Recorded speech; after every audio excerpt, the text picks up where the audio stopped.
What is up, guys? Welcome to the Transparency. Good morning, Karen Reed, child watchers. We're just going to back up just a tad when they scan on over the. Whoopsies. There we go.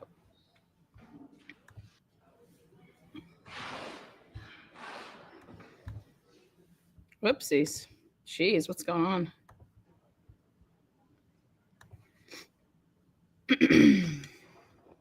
There we go. There's the family. Up.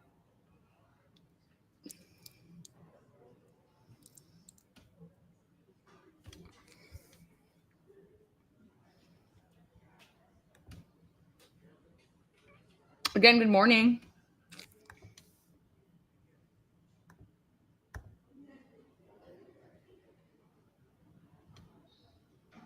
Little's in town.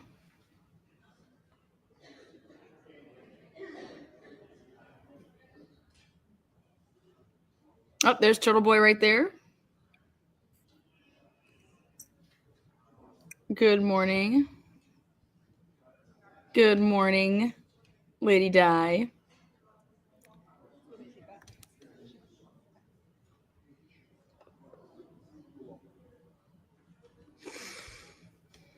Yannetti, remember Alan Jackson is in Cali. What is up, Jeremiah Johnson?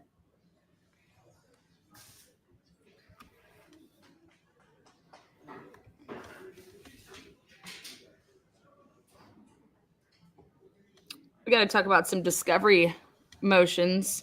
So that's what we're in court for today. Remember, Hank wasn't ready for his wake on up. There you go. Please shut off your cell phones. Let's hope we have good speakers.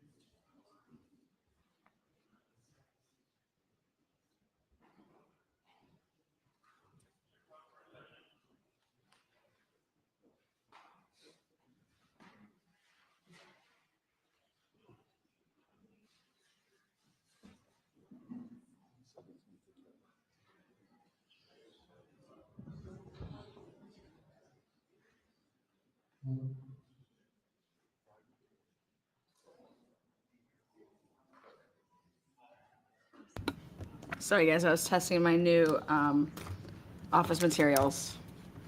I wanted Post-its with lines on them. So we're gonna give these a chance. But I wanted multiple colors.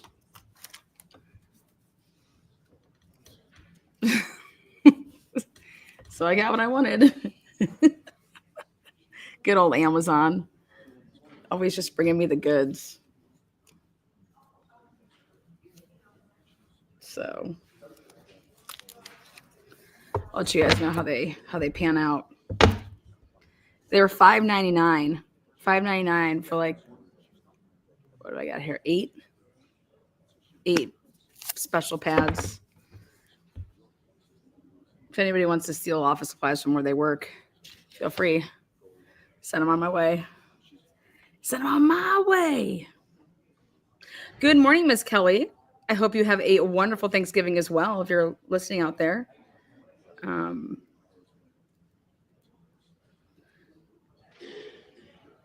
The Columbus Crew is offering a hell of a deal for Black Friday. Those of you guys that are sportsters like myself, you will get 4 tickets, 4 sets of mittens, and a new ornament. 67 people are in front of me. Now only 47 people are in front of me. I am in line. I don't even know how this works.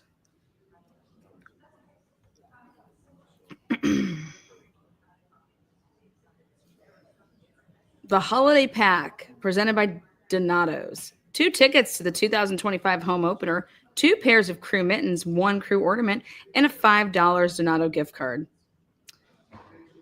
Well,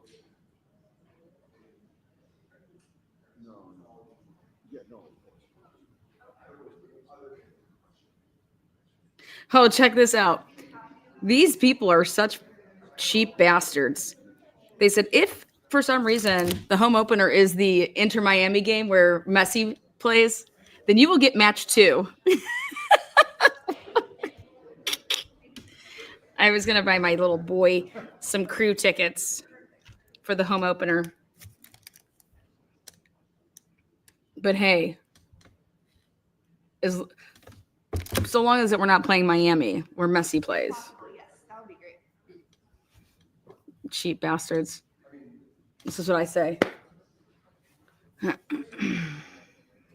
Lana, I took off the rest of the week to hang here. Well, I am just going to be running threads nonstop. Who's anybody like already started Christmas shopping? My Christmas shopping is almost done. This is probably the first time in like years. I'm just waiting on stuff to be sent. I bought stuff in Delphi for Christmas for people. Oh my God, Holly. Yeah, girl, I knew you'd show up to this. How them titties looking? It's an inside joke, guys. We're not really that, We're going to be in Colorado together. Colorado, if not sooner. I will literally be in Boston as much as possible for Karen Reed Trial 2. Because I moved in with Holly for the holidays, aka the Karen Reed Trials, the holidays. So started my shopping, Lana. Okay. That's good. Anybody? Damn titties. There you go. Oh no, Return of the Lally. What, if anything, did you guys buy for the Christmas spirit holiday coming up? Anybody? Soph. Sorry about that. Soph says, I got a huge loud ass truck outside my window painting road lines while I'm trying to listen to my Karen Reed. I feel you, girl. Is anybody getting any boob jobs for the holidays? Any nose jobs? Anybody getting any surgery done to their body for the holidays? I want to hear about it. I would be so, like, you'd have to, like, give me something to, like, knock me out before I even knew that I was going to the doctor for that. So, because I wouldn't go. Hell no. I hate going to the doctor just to be like, I don't just come in and let me just make sure you're okay, girl. Please come to Boston. I'm coming to Boston. How about my Cavs, man? We are 17 and mofo 1. Like, woo. I don't know if you guys know this, but Cleveland, where I'm from, me and Bone Thugs and Harmony from Cleveland, but a Christmas Story house, that's in Cleveland. So I was like, oh, I'll take Jax to that. Then I said, he's probably going to be like, what is this? But Cleveland has they've put a ton of money into the city over the past 15 years. And they did all like the, ice skating down there. It's actually really cool. So if anybody's ever in Cleveland around the holidays, go check out. You can actually stay in the Christmas Story house. One of my lives over the holiday, I'll have to show you. If I, in fact, go down there, I'll go live from Cleveland. And we'll do a world tour for the holidays. Speaking of boob jobs, where is Willie? Shit. Where is Willie? We talk about them titties. Boston's like, where's Willie? Hey, Willie, how does that make you feel? I think Willie's in Philly.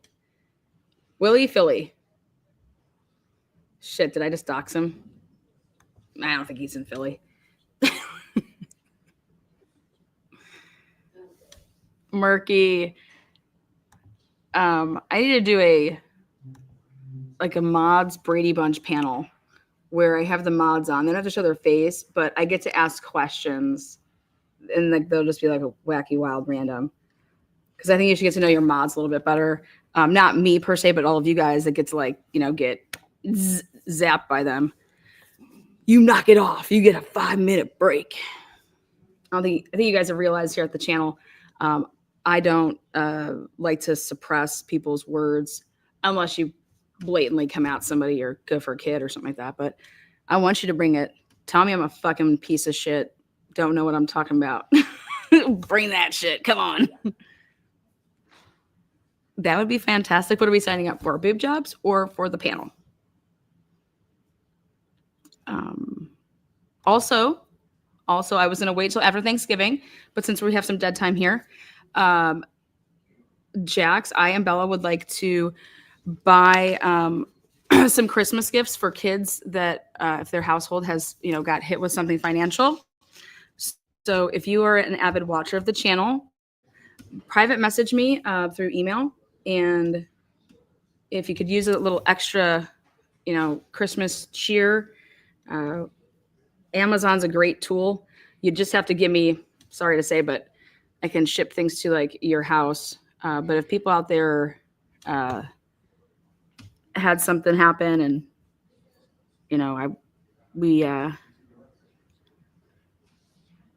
we want to get some extra Christmas gifts.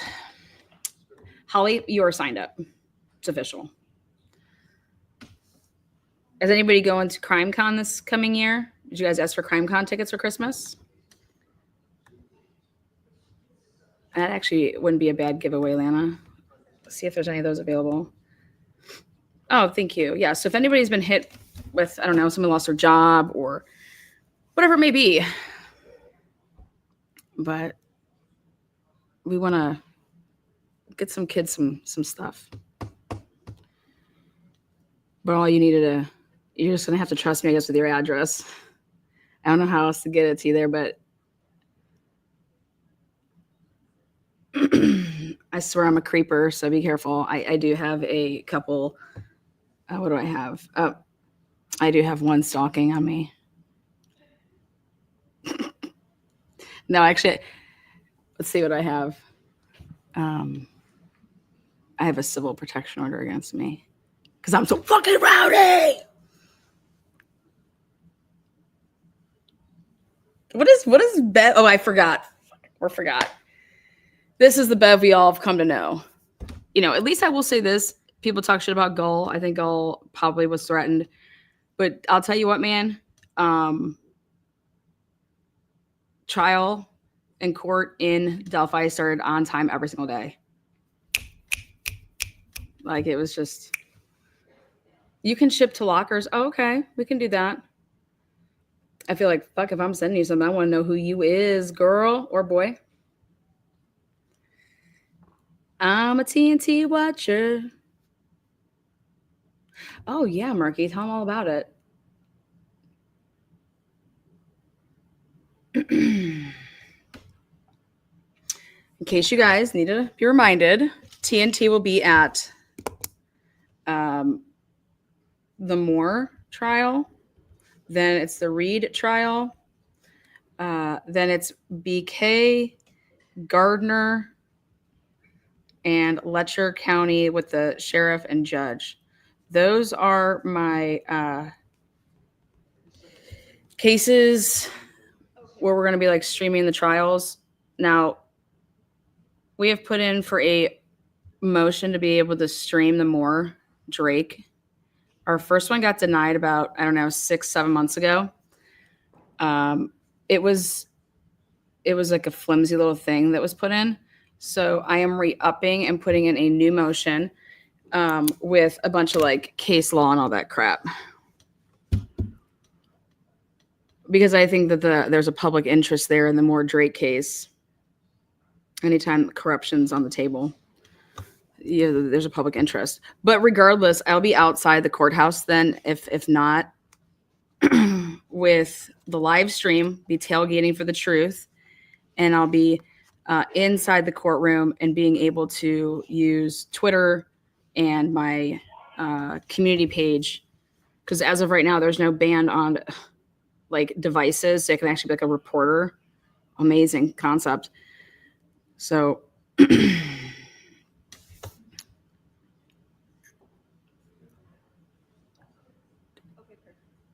yeah, 2025 is just tons of cases. I think the Shannon Gardner case is going to be pretty interesting.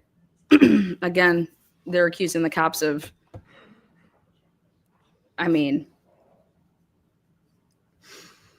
Jose Baez did his own damn press conference on that one. He says the first time in his career he's ever seen what he saw in that courtroom about just detectives flat out lying.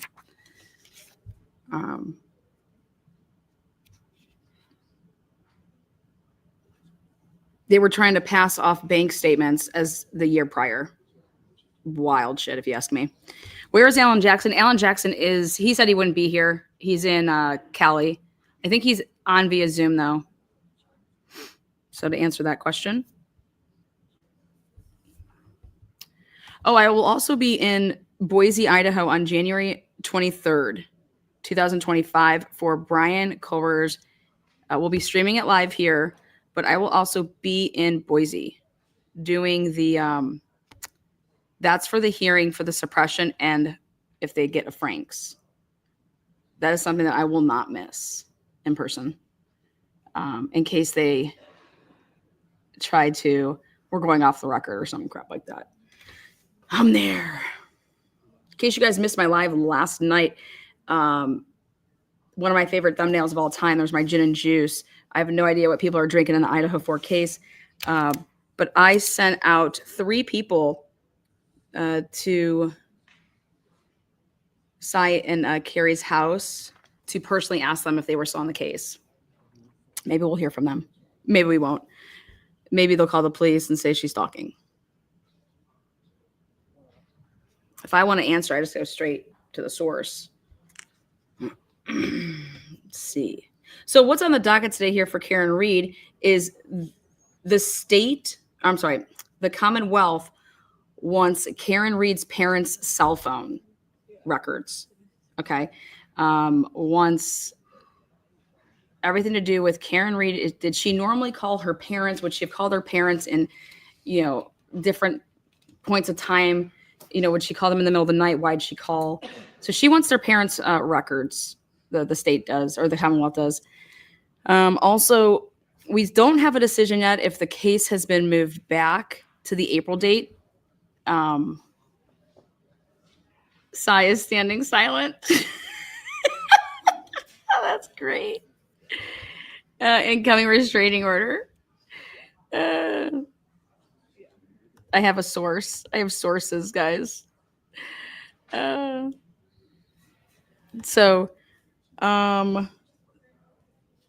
We're still waiting for Judge Bev here to decide if this case is going to be heard in January of 2025 or with the joint motion in April.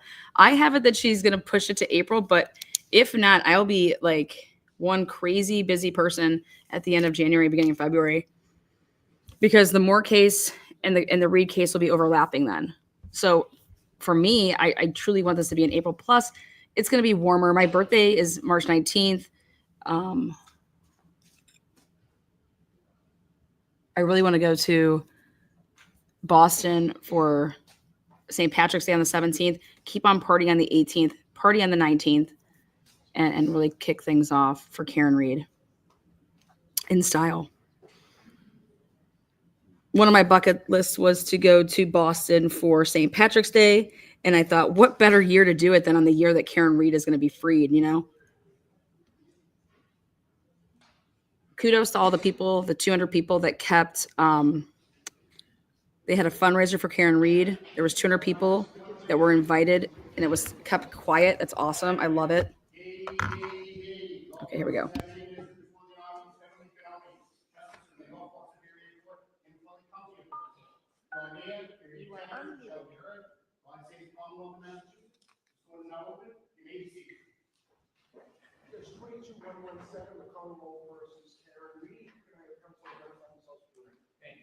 Good morning, Your Honor. Hank Brennan, on behalf of the Commonwealth, along with me is Attorney Adam Lally and also Attorney Laura Moore. Good morning, Mr. Brennan. Good morning, Mr. Lally. Good morning, Ms. Good morning, Your Honor. Elizabeth Little appearing on behalf of defendant Karen Reed. Good morning, Ms. Little. And good morning, Your Honor. David Unetti for Karen Reed. Good morning, Mr. Unetti. Good morning, Ms. Reed. All right. Also, thank you. Mr. Jackson appears with me in Zoom. Okay, we can't see him though, Jim? We can't see you, is that okay? All right, good morning, Mr. Jackson. He said that's good. All right. We have several motions this morning. Let's start with motion for admission, Rohat Vici, that you filed. And Mr. Unetti, I know these are freely granted, but I have a question about here. So you say good cause exists to grant this motion because Mr. Alessi has specialized skill and knowledge in representing defendants in matters of this nature. What do you mean?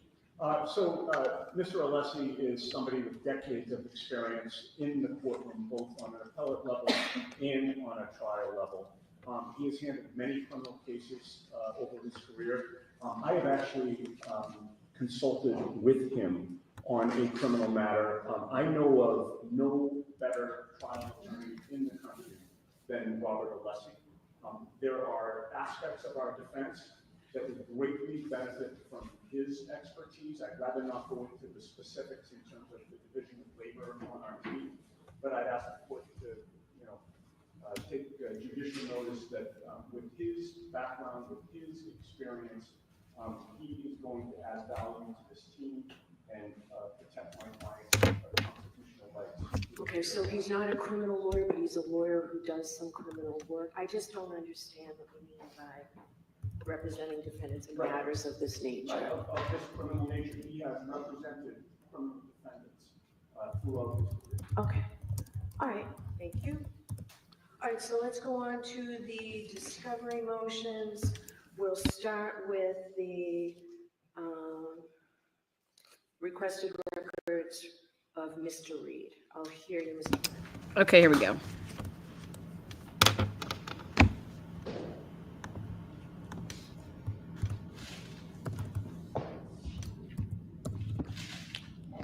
Hank is on the podium.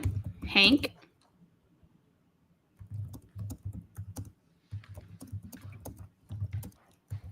The Commonwealth has filed a Rule 17 motion to obtain phone records from William Reed for a 24-hour period.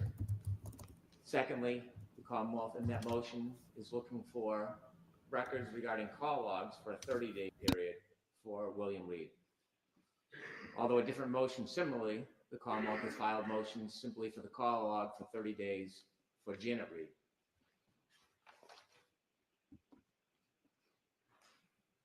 The Commonwealth has a burden with two of these charges, one being second-degree murder, to show the element of knowledge.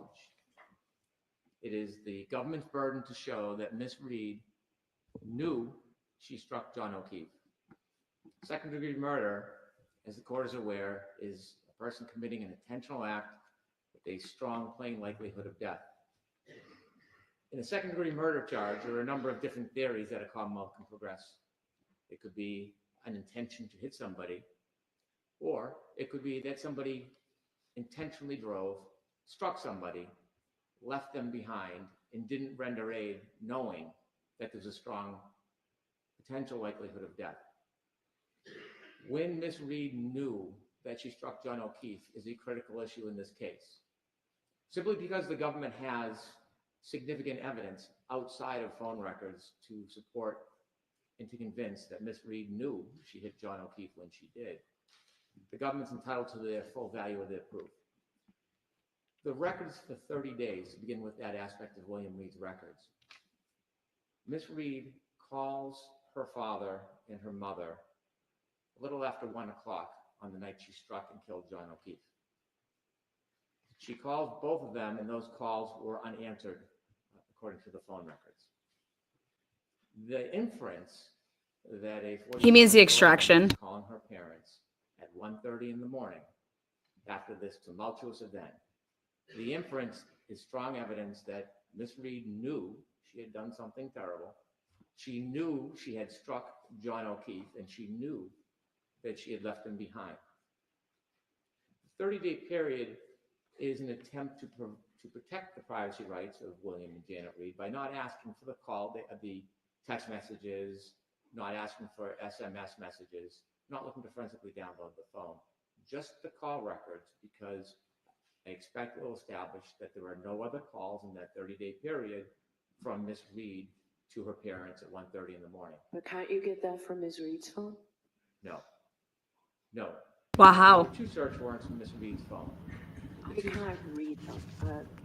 The search warrant that was attached that I have isn't clear, so I'll need clear copies of those search warrants.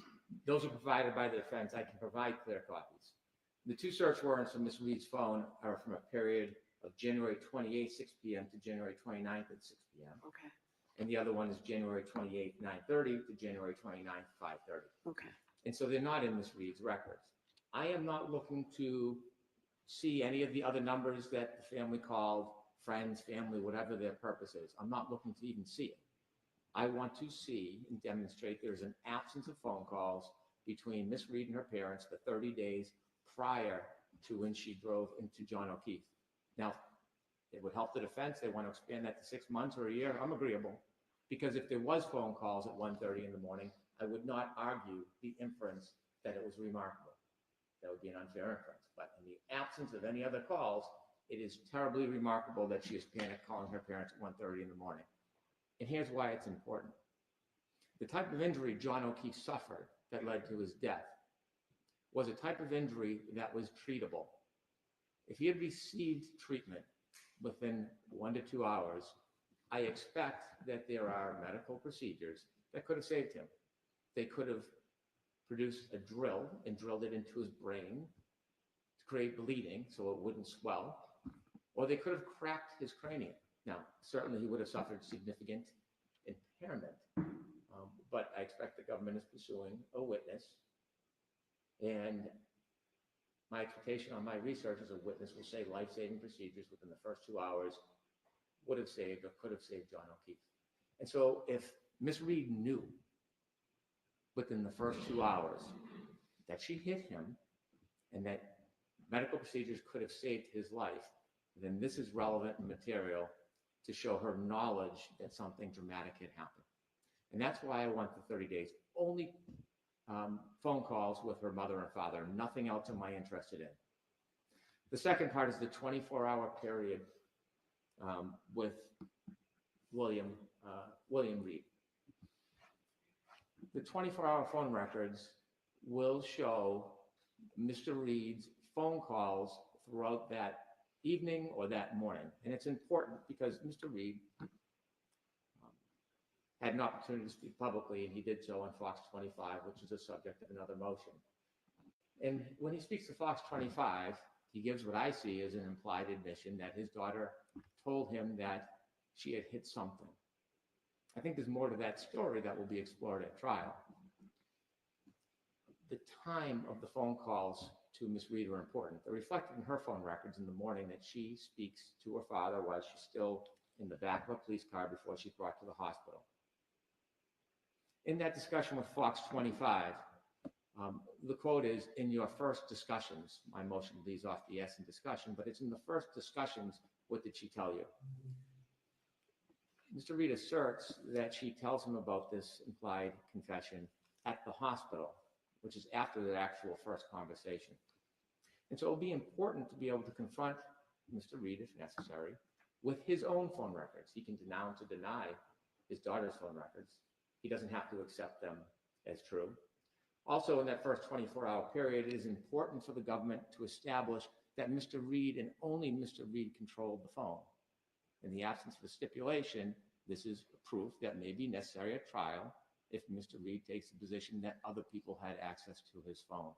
That first conversation where she admits that she struck something, i.e. Mr. O'Keefe, is critical to the government's case. And so we cannot rely just on Miss Reed's phone for a couple of reasons. Number one, phone records often show different communications. Sometimes calls or hang-ups don't register on a phone, and so they could be different. Secondly, I've learned that Miss Reed's phone was sent to a taint team, and the Commonwealth does not and should not know what, if anything, was redacted from Ms. Reed's records. The idea of sending it to a taint team, I surmise, is that something was viewed that determined that it should go to a taint team, or perhaps the defense raised the issue. I don't have the benefit of the history. But what I do know is we cannot say that the records from Ms. Reed are a full accounting for her records, and so that Mr. Reed's records stand separately from Ms. Reed's records. Those are the two different types of records I am requesting from William Reed. I've been careful to make it limited. I'm not looking to see their physical phone. I'm not looking for a forensic download. After the first day of Mr. Reed's records, all I am looking for is call subscriber information and phone registers. I note the defense point of collateral information. I don't even want to see it. I just want to see if there's communication between Ms. Reed and her parents, so that if we present that inference, it is a sound inference, it is a fair inference, and it is a solid inference. And that's my argument regarding the phone records of Mr. Reed. All right, who's arguing this for the defense? Little. Yeah, there she goes. Go get him, girl. Your Honor, the defense requests that the Commonwealth's Rule 17 motion seeking Ms. Reed's father's private cell phone information be denied. The Commonwealth is seeking 3 categories of information for Mr. Reed's cell phone: his private subscriber information, all call records, call detail records, SMS, MMS, and all data use records from January 29th and January 30th, 2022. And finally, all call detail records for an entire month-long period spanning December 30th, 2021 until January 30th, 2022. Your Honor, we are 3 years into this litigation, and the Commonwealth is now seeking to invade Mr. Reed's privacy under the guise that it's seeking communications between Mr. Reed and his daughter. But the Commonwealth already has a record of all of the communications between Mr. Reed and his daughter on January 29th from not one, but 2 separate sources. The Commonwealth is in possession of Ms. Reed's cell phone. It's also in possession of Ms. Reed's Verizon records. The Commonwealth is asking this court to sanction this gross invasion of her father's privacy, so that the Commonwealth can sift through Mr. Reed's electronic data for information that is already in the possession of the Commonwealth. Now, I know Mr. Brennan says, I'm not interested in seeing anything else. But the problem is, that's not what his motion says, right? He's asking for Good girl. every single call, regardless of recipient, for a month-long period. William Reed has never been called by the Commonwealth to testify as a witness in this case. So this is a new trial, right? So that doesn't Right. prohibit the Commonwealth from calling him. I understand, Your Honor. Okay. He wasn't present at 34 Fairview. He wasn't present at CF McCarthy's, and he wasn't present at the waterfall on January 29th, 2022. And I would note that this court has repeatedly emphasized the importance of privacy concerns when it comes to an individual's cell phone, using that as a basis to deny the defendant's motions to obtain cell phone records from parties who were present that night.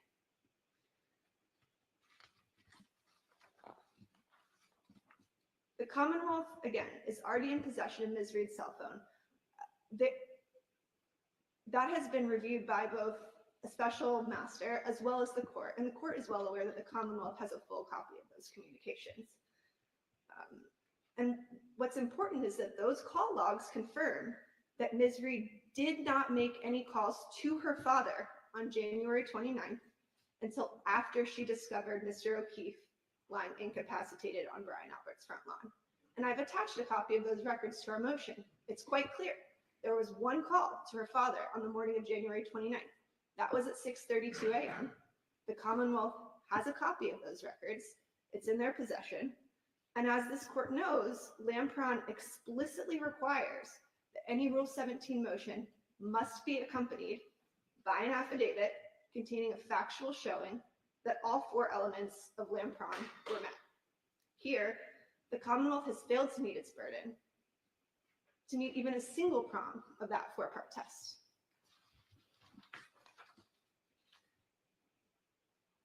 In regards to the burden that they have to establish that the records are evidentiary and relevant, the Commonwealth in its affidavit set forth no particularized facts whatsoever to suggest that relevant information will be found in Mr. Reed's Verizon records.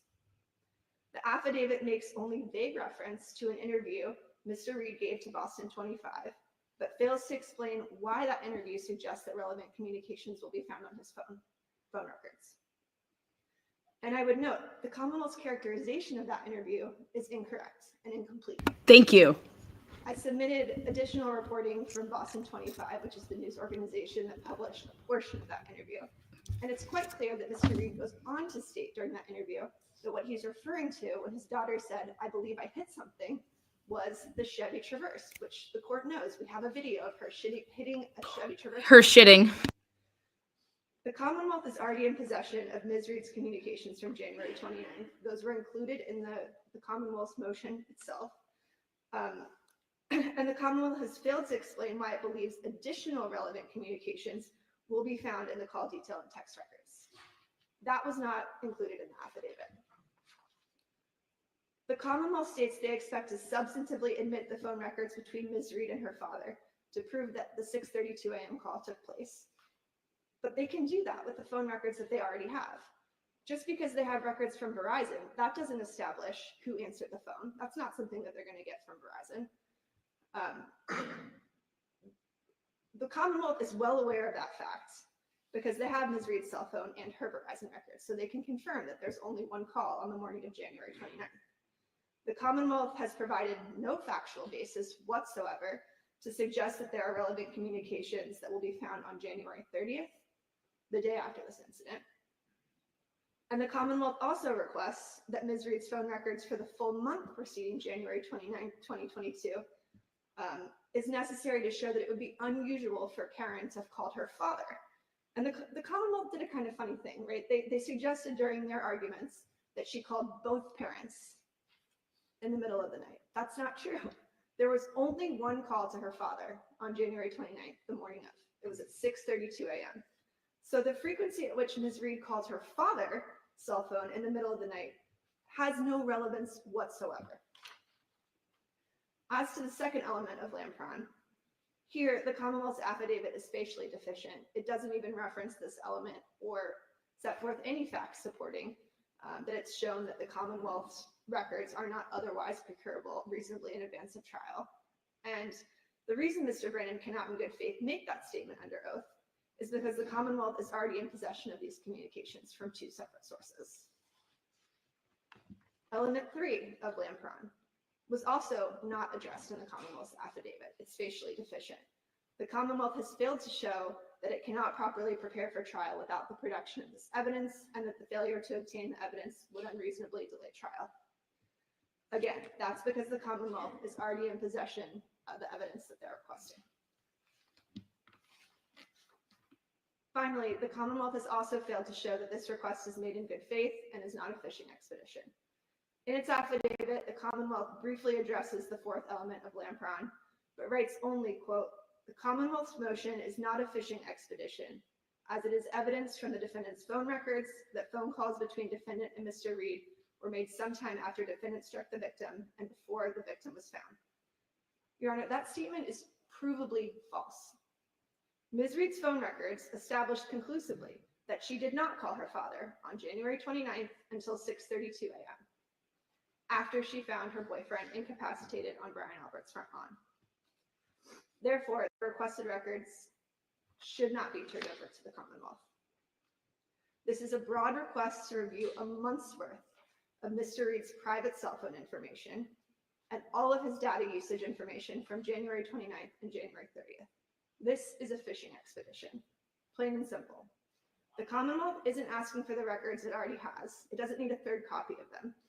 What it's looking to do is sift through Mr. Reed's personal cell phone information on January 29th to see if it can find data usage information, location information, text messages with other individuals, and that is a completely inappropriate use of Rule 17. This unsupported request Inappropriate. is overbroad and must be denied. Thank you. All right, thank you. Did you want to respond in any way, Mr. Brennan, or move on? Very brief. Okay. Briefly, Your Honor, briefly. In between the multiple accusations of bad faith, what the attorney says that is most telling is they don't know who answered the phone. that's a harbinger to trial. The prosecution doesn't know who answered the phone when Karen Reed called her parents or her mother's phone at 1:43 a.m. No, the Commonwealth doesn't. And so we have to prepare that when Mr. Reed takes the stand, we have phone records demonstrating all of his phone calls and that he had control of that phone, so there can't be a suggestion somebody else was handling the phone. Or, on the other hand, if the position is going to be that Janet Reed answered the phone, the father's phone, or that William Reed answered the mother's phone, then we'll call both witnesses at trial and we'll sort it out.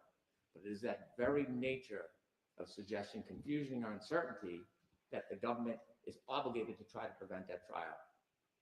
And we're being diligent, we're being studious, and we're going to be prepared. And these records will help us do that. That is the exact point and reason why we need these records. Thank you. All right, did you want to respond at all, Ms. Little? Well, I think the Commonwealth actually brought up the issue of, they tried to basically say, I need the Verizon records because Karen's phone records don't establish that Mr. Reed answered the phone. But all I'm saying is that neither do the Verizon records. So there is no additional information the Commonwealth is going to obtain by digging through Mr. Reed's private cell phone information. Okay.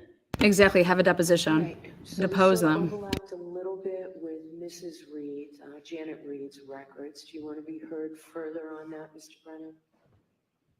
No, I believe the court understands my argument unless the court has any questions for me.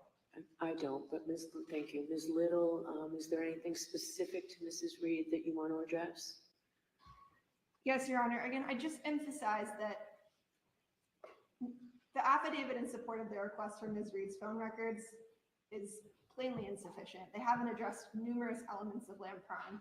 That alone is a basis to deny the request, and it's not permissive. It's mandatory that the court deny the request. Land crime is very clear. If you don't meet a factual showing in the affidavit in support of your Rule 17 motion, then the motion must be denied. 3 of the elements were not even addressed in that motion. So on that basis, we request that the court deny the motion. Okay. Thank you.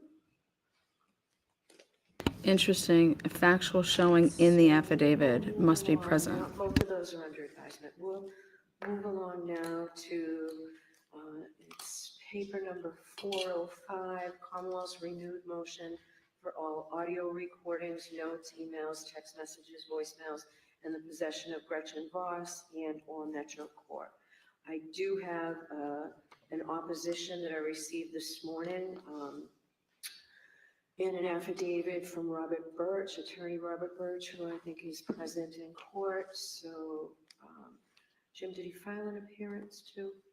Yes, previously not. And we'll use that in this case as well. All right, so Ms. Little, you did not intend to argue that, right? No, Your Honor. Okay, so Mr. Brennan, I'll hear you, and then Mr. Birch, I'll hear you.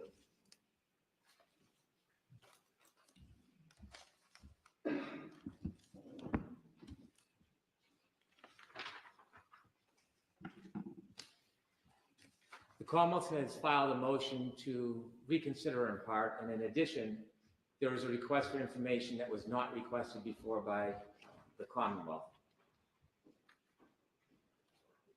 Your Honor made a ruling in the past to turn over portions of the materials, and in that ruling, it invited the Commonwealth after review to renew or reconsider the motion or the extent of the motion. I've had an opportunity to listen to the hearing.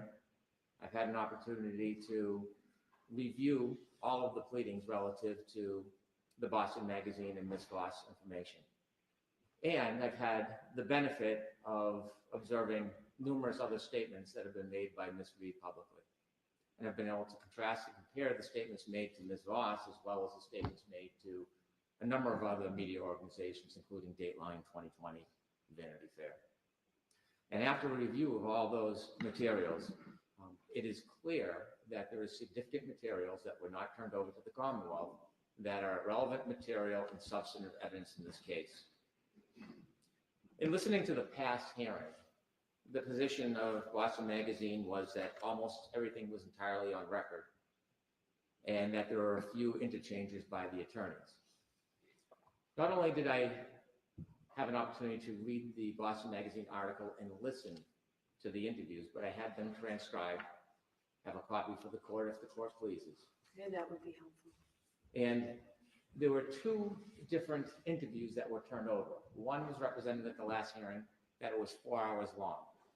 The Commonwealth received 3 hours and 19 minutes. It's missing, not a little bit, a significant portion of that hearing, 40 minutes. The second interview was represented in the audio recording of court that I listened to as a 2-hour interview. The Commonwealth received merely 19 minutes. So the majority of that interview was not provided. And so there wasn't just a few redactions, they were significant. In addition, which is notable, and you can glean this from the transcripts, is that there wasn't just a few interruptions. Mr. Yannetti is noted on the transcript 37 times, Attorney Little 33 times, and Attorney Jackson 33 times. And so there are significant interruptions and redactions in both recordings. These redactions in the recordings are important. One thing that stands out when you actually listen to the interviews and you look at the transcripts is that many times during the attorney's interruptions, there's a redaction, and then when the conversation resumes, there is a change, sometimes subtle, sometimes not so. There is a change in the statement by Ms. Reed. And so it is clear that there is an inference that in those redacted portions, there is conversation or consultation or discussion happening that changes the direction and sometimes the content of Ms. Reed's statements. That bears directly on the credibility of the witness. Because be mindful, all of her statements are admissible, all of them. They're all substantive evidence. There's no hearsay. There's no limitation. They are statements of the defendant. They're material and relevant, and the Commonwealth is free to use any and all of them at their discretion. And so it's not only what she says in the interview, it is what is missing in the redactions. Now, certainly, there may be discussions in those redactions that involve her attorneys and Ms. Voss, but none of that is protected. None of that is protected. A defendant enjoys many privileges, but when an accused decides to cast aside their privileges, they don't get to add their own layer of protection. There's absolutely no basis in our jurisprudence for a defendant to be able to do that. They enjoy a Fifth Amendment privilege as they should. A defendant is presumed innocent. But when they cast it aside, it's at their own peril. They have an attorney-client privilege. But when they obviate the attorney-client privilege by speaking in front of a third party that's not part of the prosecution team, that privilege no longer exists. It dies. And there is no reporter privilege in Massachusetts. And so what has happened in this interview is that we have 3 attorneys, a defendant, and a reporter having a free reign of interview, and then later deciding what parts of the interview they want the public to hear, what parts of the interview they want the Commonwealth to have possession of. They don't have, respectfully, that choice or that power or that discretion. They can contract with each other, have their own side agreements and what they want about on and off the record, but it doesn't bind the Commonwealth. It never has, it never will. We don't agree to it. And so what we have is many instances and examples where those redacted portions are critical to understanding why the story at times changes after the redactions. And so I think of it this way. If Ms. Voss was called to testify by the Commonwealth at trial, and we have her on the stand, and I was to say to her, I've received your recordings and your redactions, and I've read your article, Ms. Voss. I want to ask you about the conversation after Ms. Reed talks about sipping drinks at the waterfall, and it's redacted. I want you to tell me what she said. There could be no objection for the defense that there's a private agreement. There could be no objection from the defense that somehow it's privileged. She would have to answer the question, this is what Karen Reed told me. So to suggest that pre-trial, somehow they can have this protection that doesn't exist in reality in the law to protect statements that the defendant or their attorneys made that they don't want the Commonwealth to learn about is just wishful thinking. That's all it is. And, you know, I'm not oblivious to the fact that there are a number of statements that are made that are redacted to Ms. Voss where the defense attorneys are present in the room. There is no attorney-client privilege at that point. There's none. Arguably, all three of the attorneys are witnesses as well. Now, Commonwealth is not heavy-handed. The Commonwealth does not want to disrupt the defense team. The Commonwealth does not want to delay this trial. The Commonwealth does not want to put an attorney in an uncomfortable position. But they're all witnesses to a substantive statement, many of them admissions of guilt, contradictions, all of them, in the most respectful way to pursue those, the strongest way, the fairest way to pursue those with moderation is to get them from Emily Voss in the interview that exists. Now, in the pleadings, I received the response this morning. I didn't get to read the entire thing. I have no objection to it. But I did listen to the hearing. And it strikes me that the argument of the newspaper company was primarily based on two propositions. Number one, Commonwealth versus Doe, promulgation, those cases, when you read them, deal with confidential informants. Not confidential information or what someone wants to be confidential. It's not even confidential. She said it, she said it. There's a difference, and Your Honor pointed out in that hearing. Could you give me a case that talks about confidential information as it does confidential informants? And respectfully, there was no case to be produced because there is none. The cases are dissimilar because they deal with trying to get to a confidential source that may expose a source that never even may not be used at trial anyways because it's based on hearsay or there's no factual basis for it. This is not a confidential informant. The defense chose a strategy, a very strategic strategy, to sell their story and disseminate to the public, potential jury pool, in a way they thought best fit their needs. And they've done this continually. And although an attorney cannot produce evidence to the public or encourage it, it violates the rules of professional responsibility. They cannot have a statement that is meant to reach the potential jury. A defendant can. The Commonwealth does not resent that Ms. Reed has made statements to all of these different outlets. She's entitled to. She's presumed innocent. She can make all the statements she wants.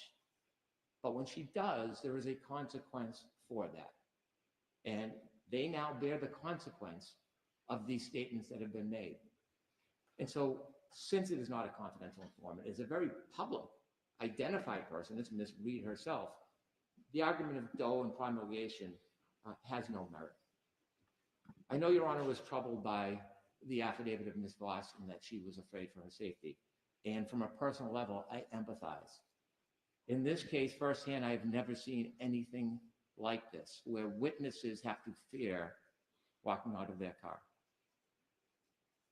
It's repugnant. Wow, It that's undermines ridiculous. the fabric of the judicial system.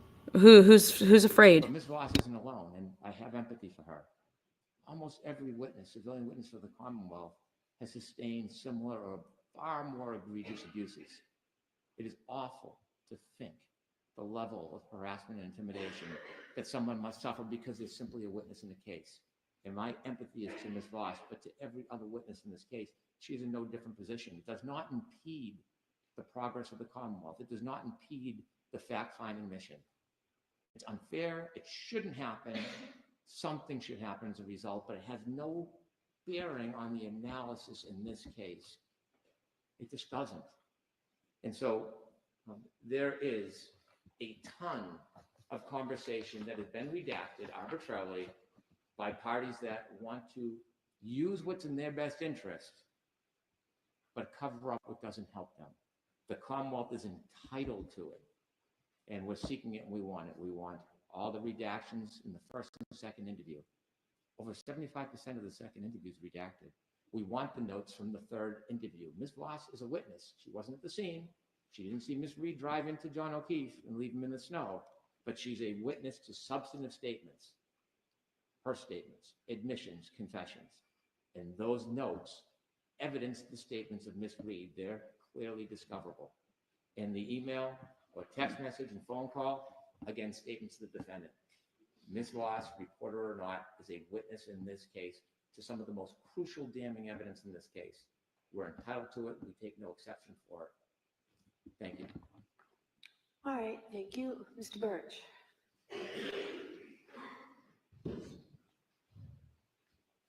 Thank you, Your Honor. Robert Here we go. Birch for Metro Court and Gretchen Thomas. Gretchen Voss's attorney right here. I've been here before, Your Honor, on a remarkably similar motion. And Your Honor at that time made a Solomonic decision and said that 2 audio tapes minus attorney dialogue and off-the-record comments would have to be produced. And the one-on-one off-the-record interview between Gretchen Voss and Ms. Reed did not have to be produced. And the Commonwealth has simply made no persuasive showing as to why the decision should be any different now. The Commonwealth makes much of the fact that there are heavy redactions on the shorter of the 2 taped interviews. They refer to it as a 2-hour interview. Actually, it was a 1-hour interview according to the affidavit of Gretchen Voss, which had been submitted with our original opposition to the first motion. So it wasn't quite as lopsided as counsel is intimating. But in any event, the reason for the redactions is that the Commonwealth made a point in its original motion that it was not seeking anything but the defendant's statements, that it did not want colloquy of attorneys. It did not seek what the attorneys were saying. And it said that over and over in its original motion. Now it's suddenly changing the rules and says, oops, we've decided we want those after all. Didn't I leave that open for them though? Didn't I leave that open for them to come back even at the first trial? To come back and request it upon review of the first? I'm sorry, I didn't quite. I left that open for the Commonwealth to come back the first time even, right? The first trial. And we have here now a new trial. We have different attorneys presumed with today's motion on both sides. So why are we focusing on what they requested first and what's different than now? Well, Your Honor, I think the burden on the press is, it's still the prosecution seeking information from the press. They got a certain amount of it. They're now asking for more of it. And the question is, why do they need that more? They had made a determination at one time that in order to be fully prepared for trial, they only needed a certain amount. And they only did not need attorney's colloquy. And now they're saying the attorney's colloquy is central to what they need. They can't have it both ways. Okay, go ahead.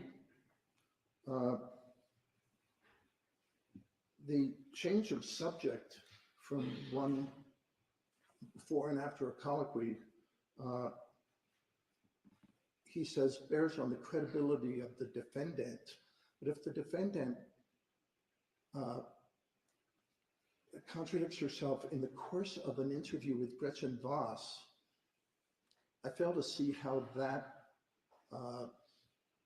has the impact of serving as grist for impeachment at trial. And one has to wonder whether this motion is really an effort to keep Ms. Voss off the stand and off from reporting, because she, in fact, has suffered, as Your Honor noted at the earlier hearing, from harassment. And Your Honor noted in your order that the disclosure of the material sought would require her to divulge information that will hinder her ability as a journalist to assure sources that she will keep certain information confidential. That's what she averred.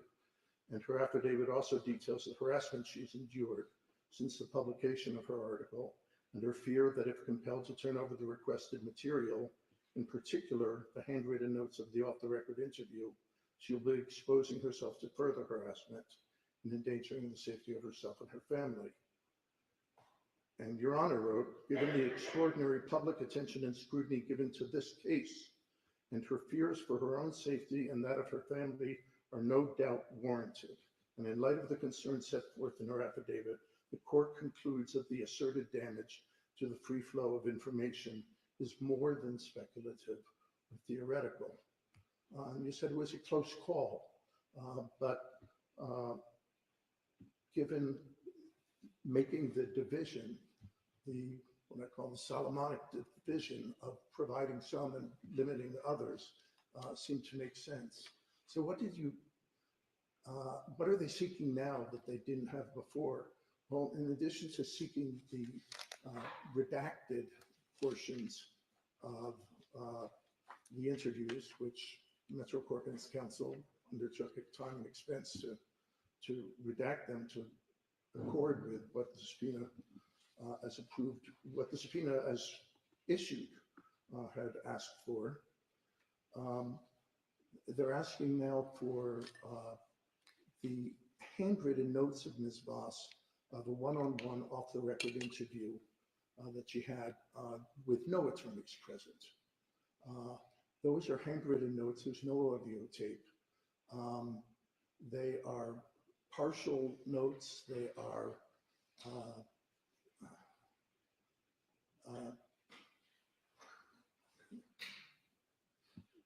they're phrases. They're not complete thoughts.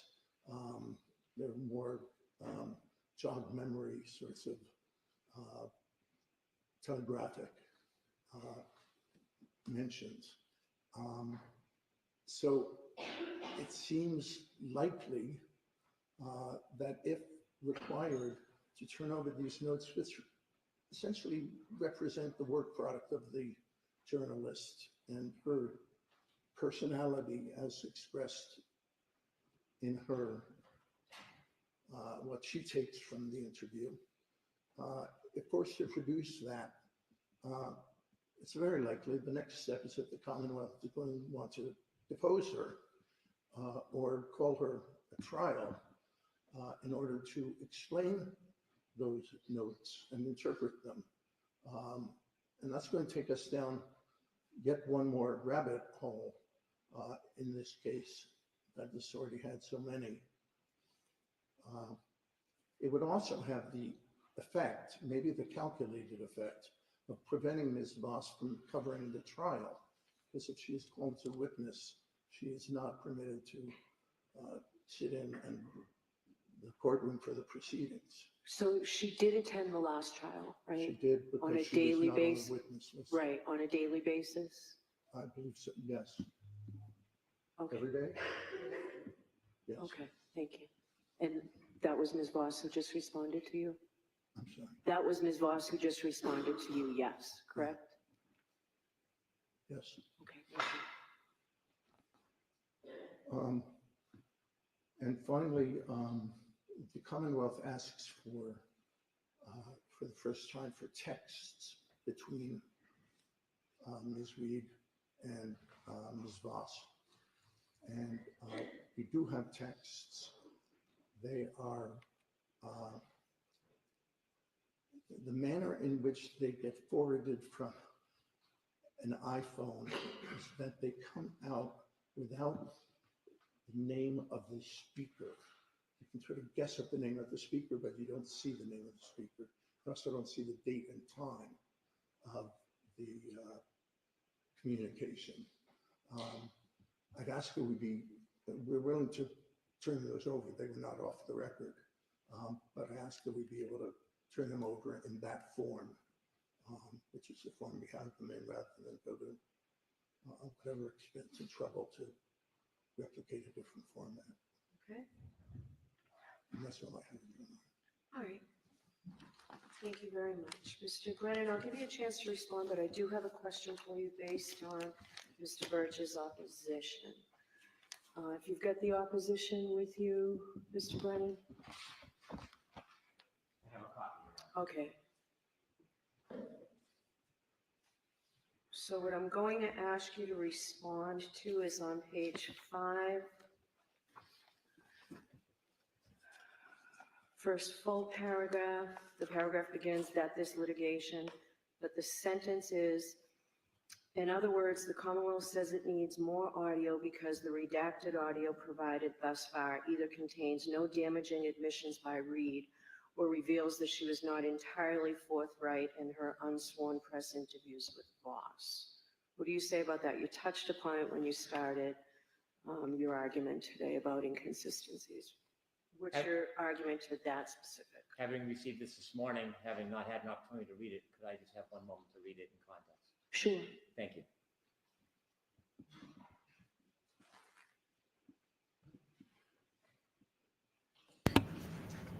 There's clearly no communication going on that you wouldn't send a courtesy email, you know, unless he was sent one, he just didn't open it so that he could say what he's saying right now.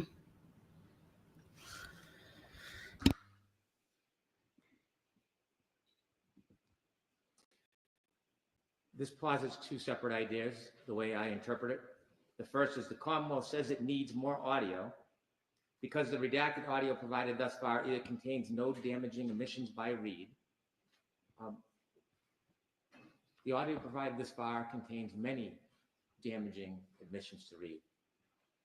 In her first interview with Gretchen Voss, she talks about when she dropped John off and where she dropped him off. It's noticeable in many, many interviews, the story changes. At one point, she has them going to the side door of the house. In fact, in 3 of the interviews, he's going to the side door of the house.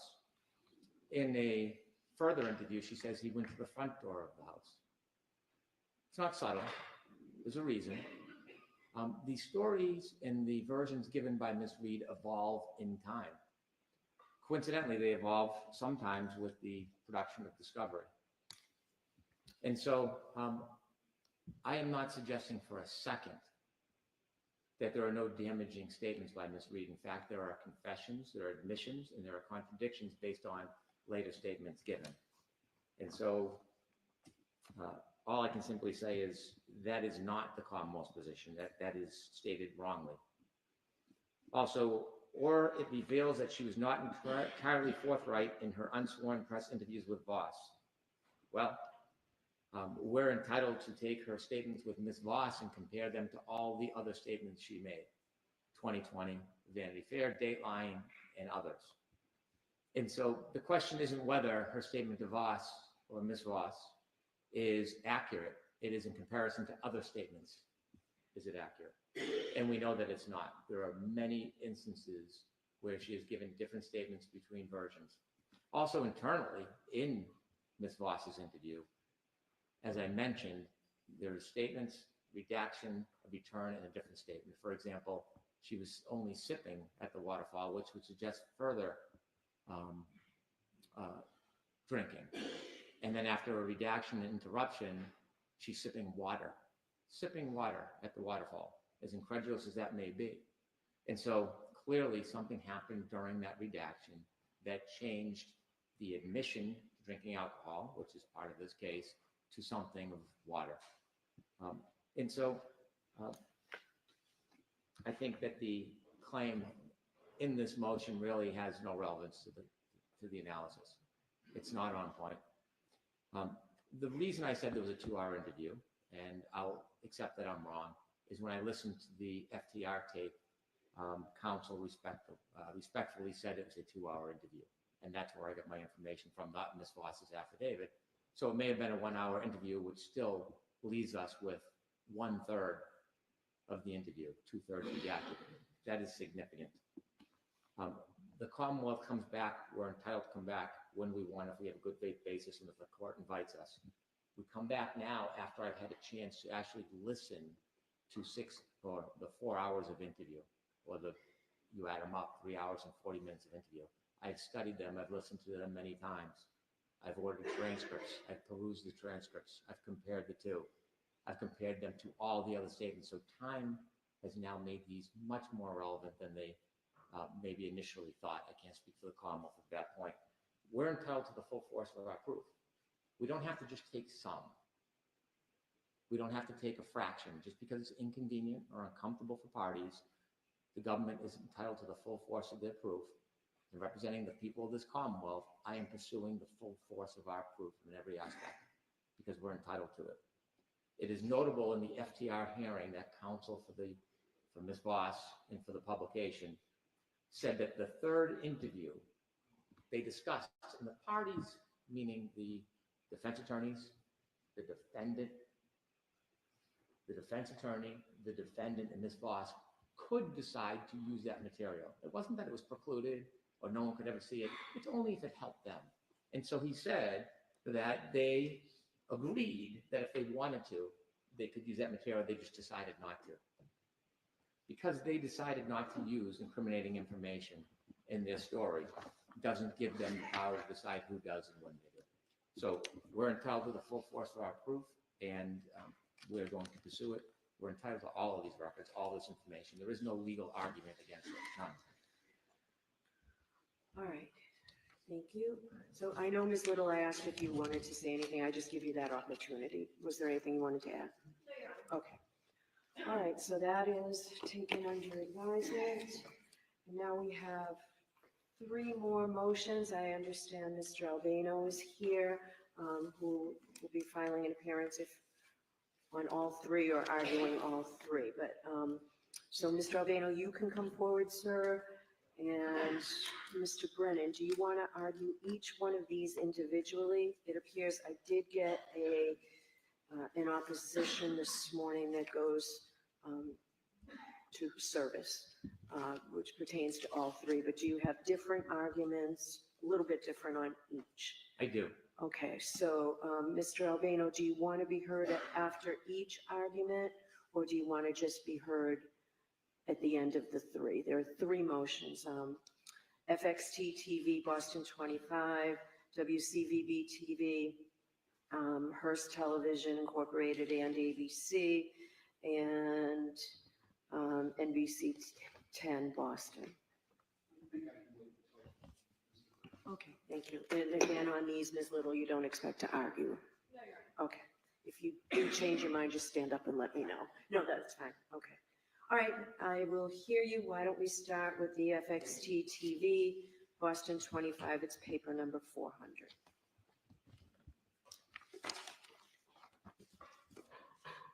As has been discussed, Fox 25 and its employees conducted an interview of William and Janet Reed. I've quoted on subsection 5 some of the language from that interview. And during my quote, it says, during your first discussion with Karen. It should say, during your first discussions with Karen. There's an S left off. Nevertheless, during your first discussions with Karen, did you believe she may have hit John? Did she believe? Yes. Okay, I thought you said, did you believe? Then I misspoke. My apologies. Did she believe she may have hit John? William Reed responded, no, she felt she struck something. She said, Dad, I think I struck something. I said, what do you mean, right? This was in the hospital, right? She says, I remember, all right, backing up and hitting something. I've had the benefit of at least looking at the phone records that are available for Karen Reed and seeing there was a phone conversation that morning to William Reed's phone. That phone conversation is before Karen Reed is admitted to the hospital. And so it is by inference in the back of a police car at the scene. Now there's some ambiguity during your first discussions. The operative word as I see it is first. It is a particularly remarkable statement to make that in the throes of realizing the great tragedy that's unfolding with John O'Keefe lying in the snow dying, that the comment of thinking that they hit supposedly now another car in a driveway hours earlier would be the topic of conversation at that point. there is not a fair inference that would be the subject matter. It is not a fair conclusion that a person would be so fixated on a mere nudging of another car that caused no damage hours earlier when we're dealing with the potential loss of life. And so I think it is reasonable to infer that that was actually not the complete statement. The conversation lasted on that morning for over a minute, and there was certainly conversations after. And so the defendant's father has, as he's entitled to, utilized media to try to sell a story to help his daughter. And during that airing, it is clear and obvious that not the entire conversation with William Reed has been provided. During these stories, oftentimes there is summaries to progress the episode much quicker. And so all of his statements, which may not be a lot, but all the statements to that employee of Fox 25 who did the interview should be discoverable so that this statement can be put into context. Some of the doctrine of completeness. We should know what the entirety of the conversation interview was so that we can assess this statement and draw the proper inferences from it. It is expected that William Reed very likely will be a witness at trial. He will be asked about this conversation. He may be asked about what else he had said. It will be impossible at trial then to try to produce the other statements that he has made to this network or this employee. And so the Commonwealth or anybody who would be questioning him would be just simply left to the whim of his answer. And I'm not satisfied to do that. I do not think there is any protection. He is not a defendant. There is no privilege. And so there is no reason to protect this information so that it can fairly be brought into context so that when he is cross-examined, if there is evidence of impeachment or cooperation, that both sides are aware and know of the substance of that material. And that is the reason we request the pleading in number 400 for the Fox 25 footage that was not aired. Okay. Have you had a chance to read Mr. Albano's opposition this morning? It's not very long. I haven't, but I can say Mr. Albano kindly called me. He outlined the issues in an email. He made this a much more streamlined and agreeable process. And so I credit him with his effort. I don't need to read his response. I'll appreciate what he says. Okay. My short interaction with him, his total candor, I have no hesitation what he says in his representations. I might disagree, but I don't need to read his pleading. Okay. There are two, NBC and ABC. Your Honor would allow me to start with NBC because I think we can Sure. streamline that. NBC 10 has agreed to give promo materials in their possession. I've not only spoke to Mr. Albano, but I've spoke to the attorney for the subsidiaries that we also had subpoenaed. And they told me that as subsidiaries, they do not have possession of the materials of the parent company. And I received letters from the attorneys stating as much. So as it pertains to NBC 10, the position is that one of the subsidiaries is going to send us promotional materials. And as far as service on the parent company, I don't think the Commonwealth succeeded, despite the fact that we made numerous efforts in hand, mail, UPS to a number of subsidiaries. I don't think we satisfied, so I do not want to ask the court to progress that. Okay. Do you have a timeline on when you'll get this material? The promotional materials? Yes. They said they were putting them together. I did not ask for a timeline. Okay. The promotional materials are a very small fragment. It's I've only seen one clip aired. I don't know what else they have, but it should not take them long. Okay.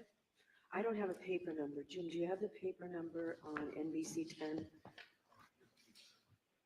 Here, just, you know what, Jimmy, you can give it to me after. I don't have that paper number or the other one. All right, so do you want to? 427, Your Honor. What did 427?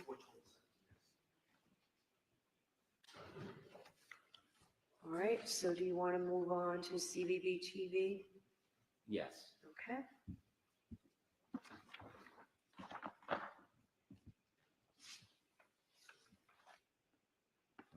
WCVB TV has been served, and they've notified that they're not in possession of the materials, have no control over the parent company, and they are not part of the company. And so I no longer am asking WCVB TV to produce these materials. Instead, in the alternative, we have subpoenaed the registered agent in Massachusetts, the registered agent for the parent company. They have been properly served. If we look at the Secretary of Commonwealth of Massachusetts Business Entity Summary website, not only do they have a principal place of business in New York, but they also have, as a registered agent, a local address, 84 State Street. So our position relative to the ABC materials is that ABC has been properly served locally. Unlike NBC, that did not have a local registered agent that we could find, or perhaps does not have one, ABC does. ABC does business in Massachusetts. In fact, these interviews with Ms. Reed may have taken place in Massachusetts. I don't know. But they have roots in Massachusetts in that they do business here. They have a local registered agent. And the reason to have a registered agent is to accept service, provide notice in cases of objections, and to provide materials. It is done routinely in civil cases when a registered agent is notified. They are then obligated to get materials even if the REM exists in a different place. Their position is that the REM exists in New York. That is irrelevant to the assessment in this case. To suggest that somehow the physical property being another jurisdiction is not in the control or purview of the local registered agent would just be enacting a shell game where local or companies could pick jurisdictions they find most favorable, do business in outside jurisdictions, and avoid the consequences of that. That, I don't believe, is how the law is set up. As a registered agent, they are the same as the company. They just have a local contact to accept all types of service, communications, and responsibility. And so our position on ABC as far as service is concerned is they've been served through the registered agent, and therefore whatever materials exist, regardless if they're in Massachusetts or in New York, they are required to obtain them and they're required to produce them. Okay, so Mr. Albano disagrees with you, and on the third page of his memo under paragraph 5, so I will give you the opportunity to read that. Okay. Under that 5th paragraph. Do you want to address the substance of your motion regarding ABC? I do. Much like other recorded statements, we see from the Nightline in the 2020 interviews, there are a number of public statements that Ms. Reed has made to a national audience that don't reconcile with other statements she has made at other times. I've given you the example of not knowing which door she supposedly saw John Keith go into. There is differences in her stories and versions about where she was that night after she left the O'Keefe house. There is a number of examples where the different versions given contradict each other. And so although they're all substantive statements, they're all admissions and confessions, they still have a value in the fact that they contradict each other. And so the episode that is aired, 2020 Nightline, you hear oftentimes the author of the story, not even the interview, the author saying, and we spoke to the person, and then this is what happened, and then they go to a clip of an actual interview. The summary by the author is not admissible. It can't be used substantively. It can't be used to impeach Ms. Reed should she testify. It is hearsay. It's inadmissible. And so these summaries have a genesis somewhere. There's a reason why the reporter is asking certain questions, or more importantly, the author is summarizing testimony, oftentimes inconsistent with other versions. And so that means that there is footage from which the author has gleaned this information. There's either footage or there's a conversation with Ms. Reed. And so those are statements, not unsimilar to or dissimilar to Ms. Voss interviewing here. Those are statements of a defendant, which are substantive evidence for their full value. And so that footage we're entitled to see. There's nothing that should protect it. We should have the opportunity to review all of the statements and also put the ones in context that were broadcast to the nation. And that's the substance of why we want it. I'll have to take a moment to look Sure. at the response. Okay. Mr. Albano, we'll give him a couple of minutes just to read it. Sure.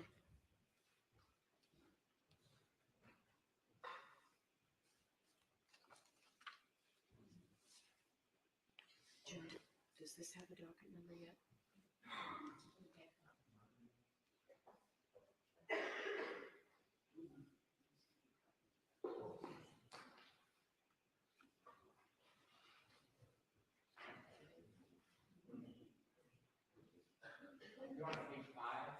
Paragraph 5, it's on page 3. The pages aren't numbered.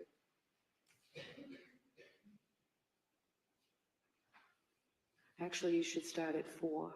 Or why don't you read the whole thing, Mr. Brown? Why don't you have a seat and read it?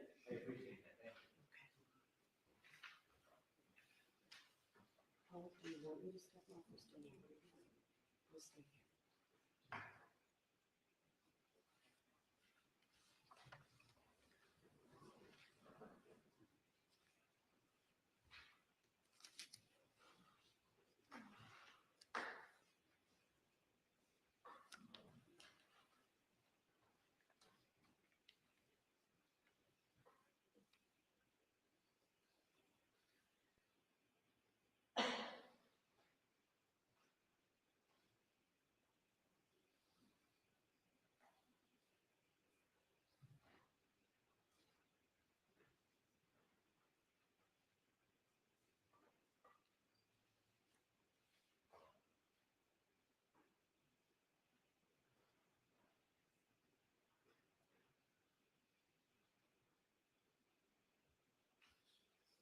This is wild. They 100% were talking all about the cracked taillight all morning from Kerry from Roberts and from McCabe. So his argument blows up what happened in trial one. Your Honor, our position is we disagree with that proposition. We are not trying to subpoena another state witness.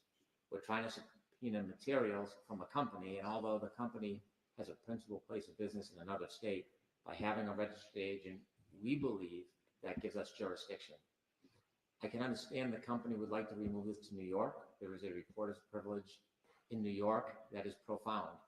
It is not so in Massachusetts. In Massachusetts, there is none.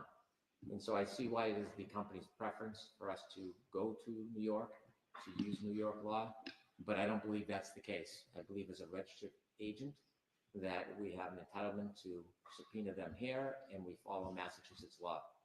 There are a couple of cases in the memorandum that I'm not aware of. I think it would be prudent for me to research and jeopardize, and because I think I have an obligation to do that. I would ask you to allow me to have a day to provide a brief supplement. It's not to re-argue the case or the merits of the case, but if there is adverse case law, I want to recognize and acknowledge it. But not. I'll give you that opportunity, but I will hear from Mr. Albano today since he's here. Of course.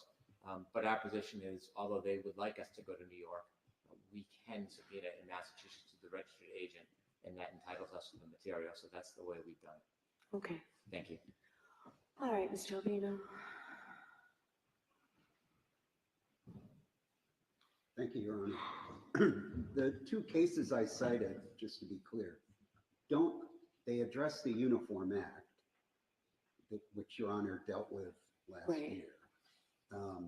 They don't address the specific issue the Commonwealth has raised, which is, okay, you have a registered agent, we serve the registered agent, does that trump the Uniform Act?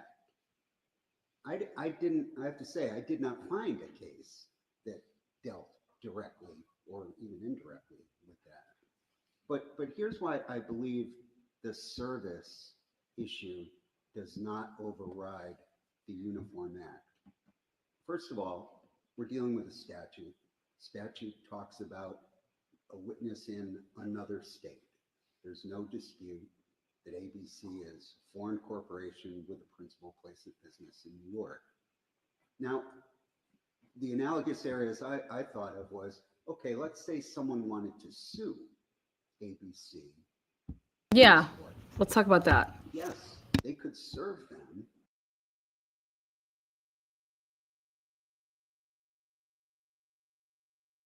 The SJC saying, by the way, the receiving court, and in that case, Massachusetts was the receiving court, we don't just rubber stamp these if there's a privilege issue in our state. And so that's what tells us that if this court issues us an order under the Uniform Act, Commonwealth travels to New York, the New York court then decides, does it enforce it, or does the privilege that exists in New York, is that privilege dispositive? And that's what we say is the right answer here, that, yeah, they have a point, they can make service, but it doesn't override the statutory requirements of the Uniform Act. And as to the other, I think things are pretty much under control with the other motions. WBTS, which is NBC 10, has previously published those promotion ads for the show, and they say, well, no, they've already been out. Fine, we'll get you copies, and that's what I've been told by the client as well. WFXT, which unlike ABC is here, does have some raw footage. The station's position is that if Your Honor decides under the Rule 17 standard that yes, this footage is relevant enough to come within the Rule 17 scope, then WFXT will produce that information. I do expect it will already be published before, so the unpublished I do expect won't be unpublished anymore, so they'll probably be in a position where they're simply turning over published information, Okay. not unpublished information. But I do think that, so I think WBTS and WFXT are effectively resolved. Okay. Do you want to respond, Mr. Ryan? Thank you, Mr. Albino. I'd like to give one example that I'm sure you've thought of, and we see it often in tort law. If U-Haul is a foreign company, I don't know where it's located, but if the principal place of business is in Texas, and there's an accident here in Massachusetts, and I'm requesting as part of my litigation corporate materials, I do not have to follow the Uniform Act to go to Texas or litigate in Texas under Texas law. Because the company operates also in Massachusetts, as does ABC. I can sue in Massachusetts, and that company, this registered agent, is obligated to get those materials for me. Otherwise, the company could simply hide in whatever state is most beneficial to them, make it impossible to litigate or obtain materials, and there would be subterfuge throughout the entire process. We have jurisdiction here because they operate here, because they have a registered agent here. It does not matter where their corporate or their headquarters is. Thank you. All right, any follow-up, Mr. Albino? Sure. My first point is that we're dealing with a statute here, and the statute says this is how it works when you have an out-of-state witness in a criminal case. So that's different than civil discovery. The second thing I'd say is ABC has a registered agent here, but WCDB is owned and operated by Hearst Corporation. Hearst Corporation is totally separate from ABC. That's why neither of them could produce the documents in this case. So I just want to be clear that the presence of an ABC affiliate here, owned by an entirely separate company, Hearst, does not mean that ABC is here in Massachusetts. They're a foreign company that has an agent for service process. They don't have offices and the like here in Massachusetts. Are they doing business here in the sense of transmitting ABC News programs through affiliates? I don't argue that. What I'm arguing is there's not the service, the fact that they're subject to service does not override the requirements of the statute. Is there a distinction between obtaining records and obtaining a person's presence to testify? The SJC has said in the grand jury case, the first case I cited, that the same procedures apply for documents that secure witnesses. Thank you. All right, thank you. So those are all the Rule 17 motions we have. Am I missing anything? Those are all the Rule 17 motions. All right, so we have some housekeeping matters that I just wanted to check on. I still have the motion to continue under advisement. I need to see how we progress with that.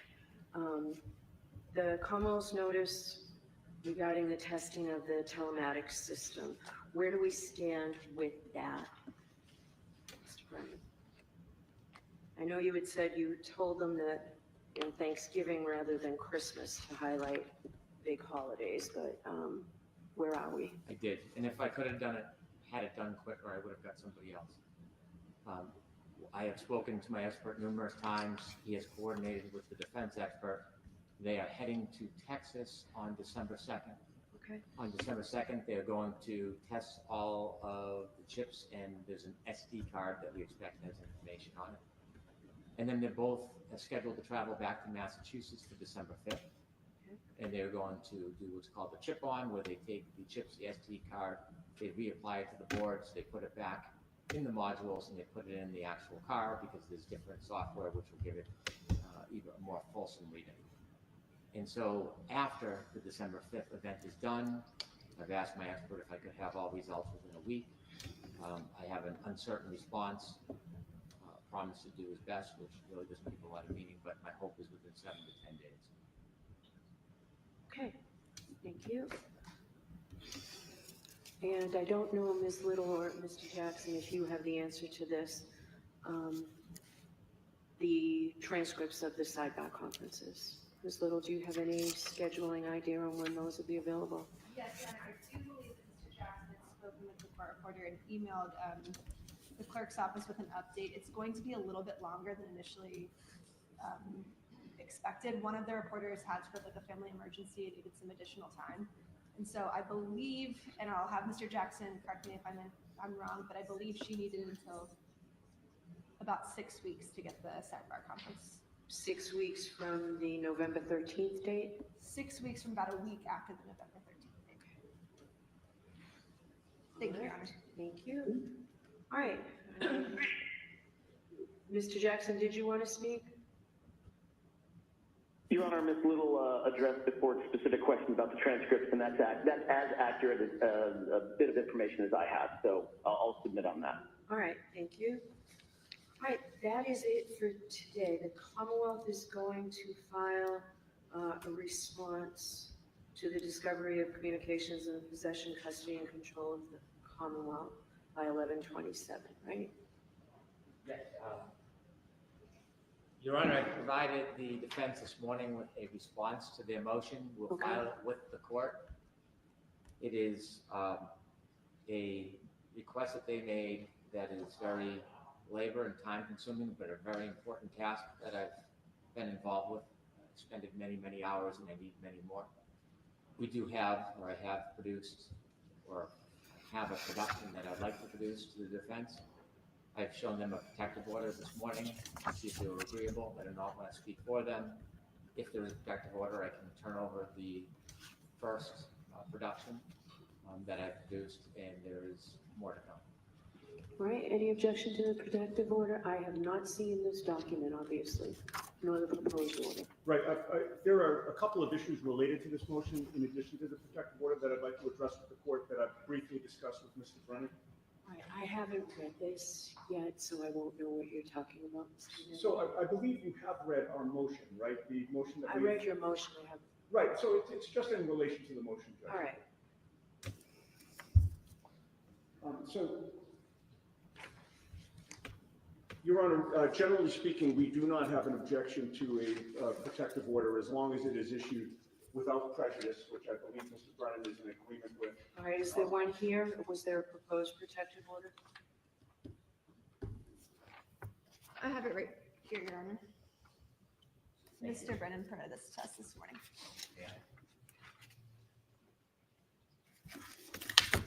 So I have not reviewed that, Your Honor, but I'm asking that the contents be allowed to be shared with the entire defense team, including our attorneys, our interns, and our client.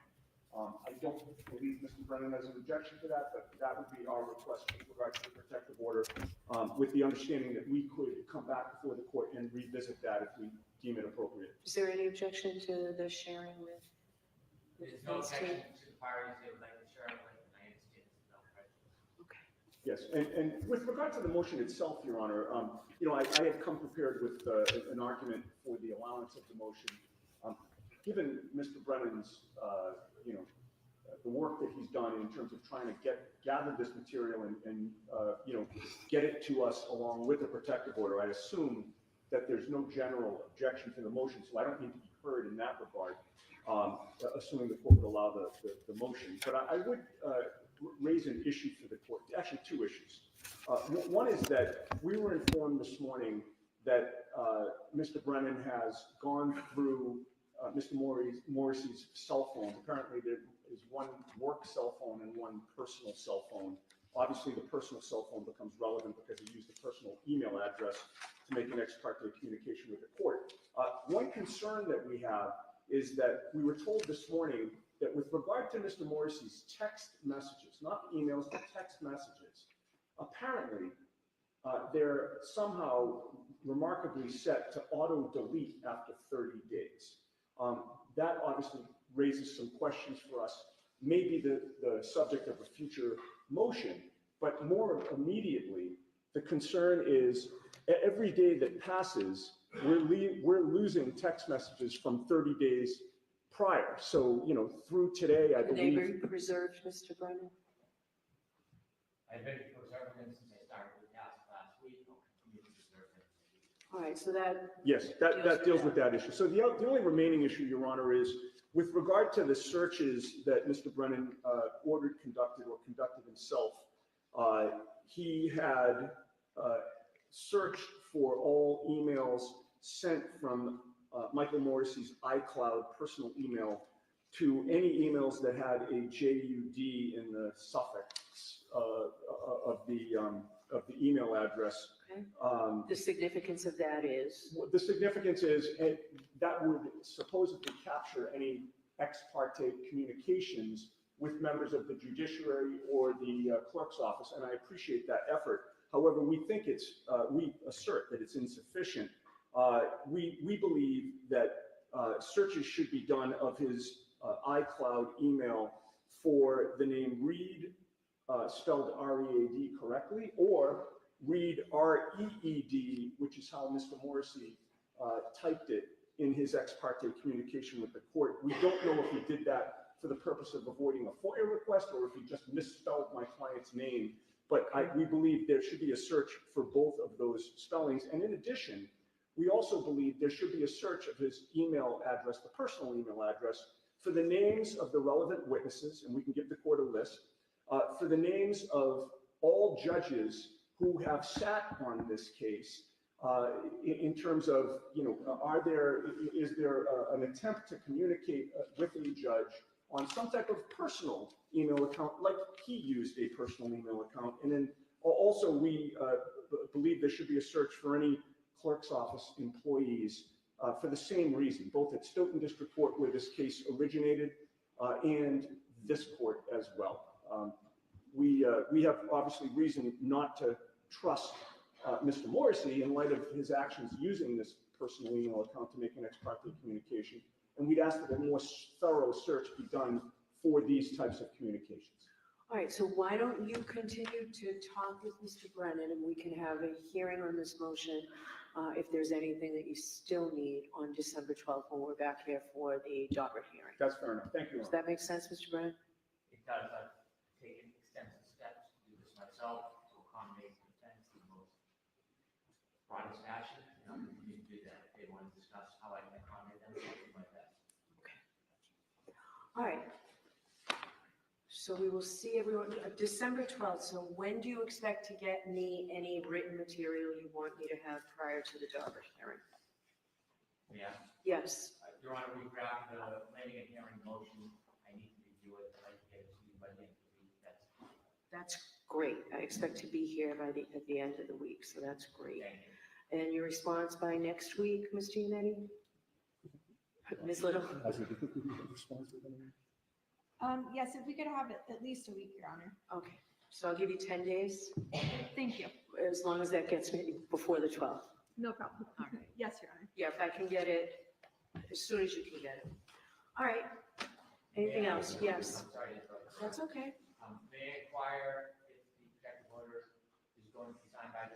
Are you going to sign the protective order, Mr. Giannetti? I expect I will, without prejudice. I have the materials, I'll just wait. Okay. All right, so if you sign it, then I'll endorse it, Ms. Giannetti. You had it, right? Ms. Little gave it to us just now? I believe we just gave our copy to the court. Yes. All right, so this is the one that needs to be signed, and I'll endorse it. Do you want to take a look at it? Yes. So this protective order is all about, like, none of this discovery can be shared.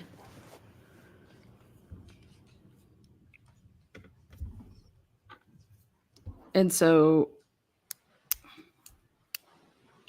that would actually prohibit, how does Turtle Boy expect to get this information for his case?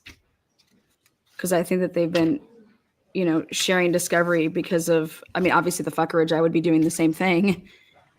Mr. Brennan, I know you have an electronic signature. I'd like you to sign this as well, since you're here. Yes, Your Honor. You sign that, and I will endorse it.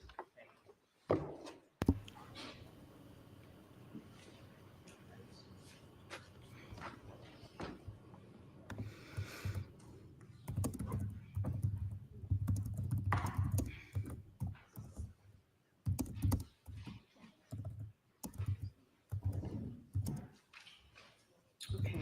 Anything else? No, thank you, Your Honor. No, thank you, Your Honor. All right, thank you, and I appreciate counsel and the third-party record holders coming in today. Okay, so right there at the end, that's a pretty big boom. And so I'm kind of gonna work backwards here. Well, I'll start with this, and then I'll go back to, if you guys are just joining us for this recap. The protective order that is without prejudice, it's really important. That can be, changed and everything like that. So this information that would be from the iCloud, everything to do with Meatball's iCloud, these emails and everything, that is only to be shared between the defendant, the defense team, and their interns. Now, I'm curious who got added as an intern recently, maybe that, I was allowed to share with, with an intern. And, well, we put Turtle Boy on our intern. Turtle Boy's interning with us. I don't know. I'm just kidding.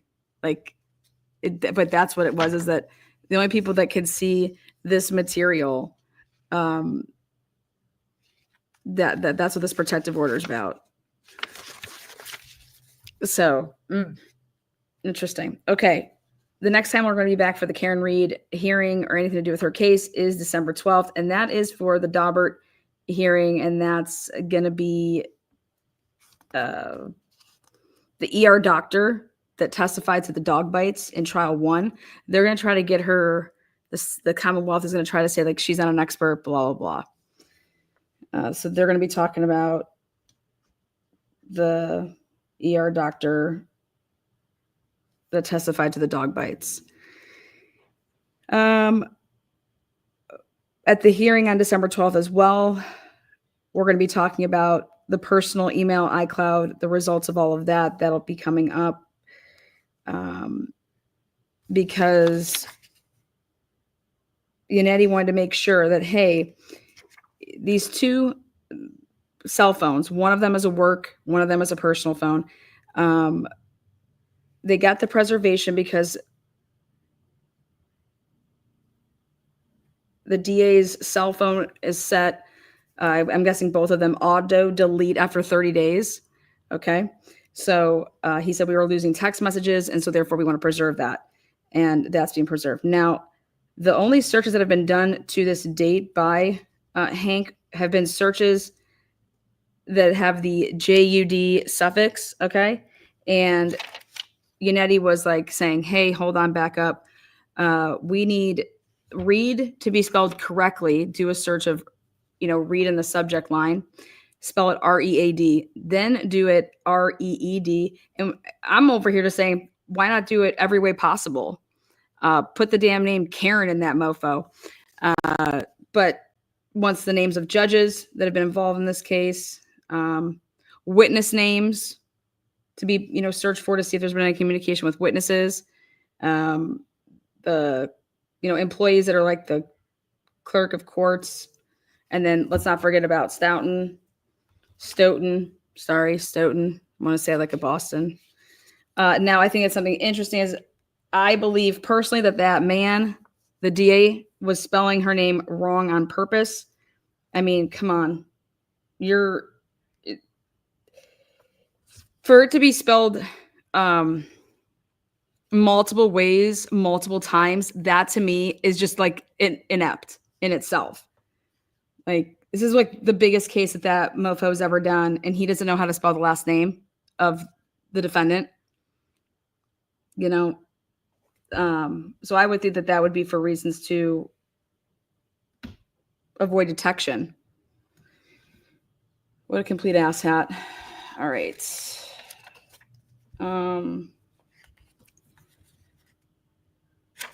But very, very curious to see what ends up happening and to see if Turtle Boy and his team are going to be able to get any of that information, because that's what this protective order is all about.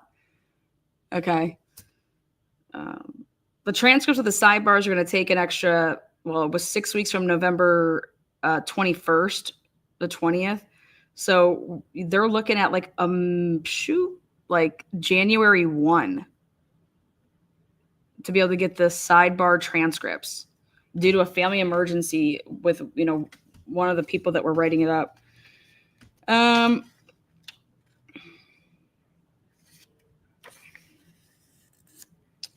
Now, this whole telematics, let's talk about that. Let me tell you how much money this is going to be costing some G's here.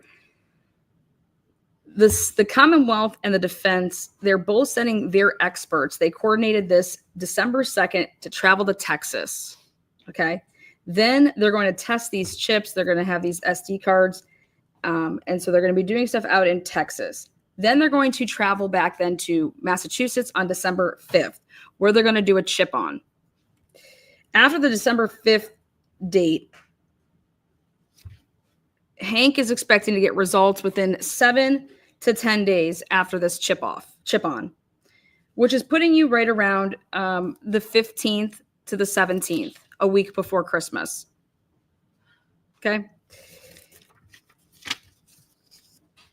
Bev has not decided if she is going to push back this trial or not. In quotes, she said that here's her housekeeping. She's everything that was talked about today is under advisement. And she wants to consider still and see how much progression there still is. She wants to see how things progress still. So she has not made a decision on if this trial will be in January or if she will consider the joint motion. Literally January 25th is right around the corner. So I can't believe that she still wants to see how things progress.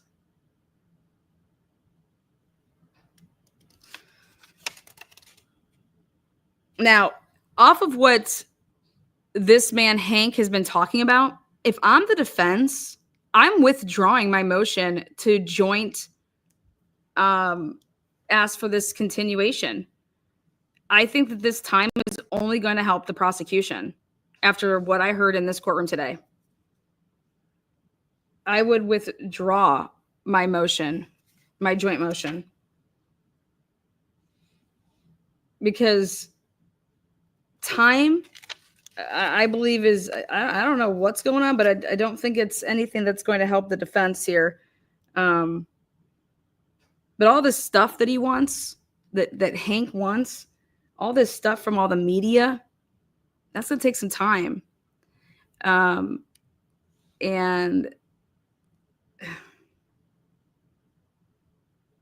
I just think that that's going to only benefit the prosecution. And so I'm going to circle back to talk about Janet and Bill Reed's phones. The element of knowledge for murder, the intentional act.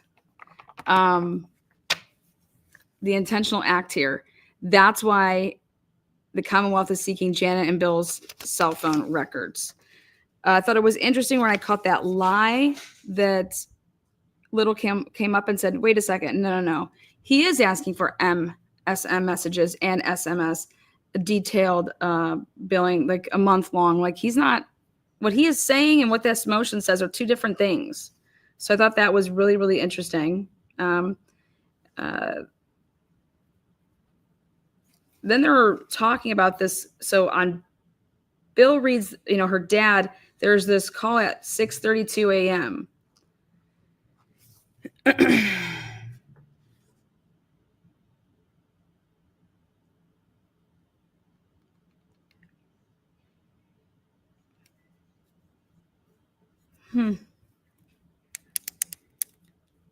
If you're going to say that the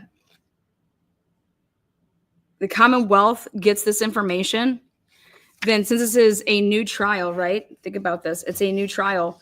Then the defense has to put in motions to go after Brian Alberts, Brian Higgins, all of their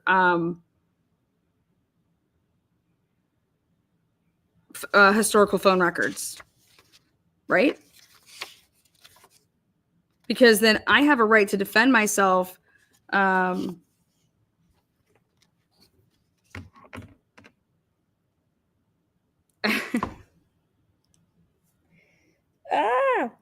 I don't see how Bev can grant this without granting it for Karen Reed.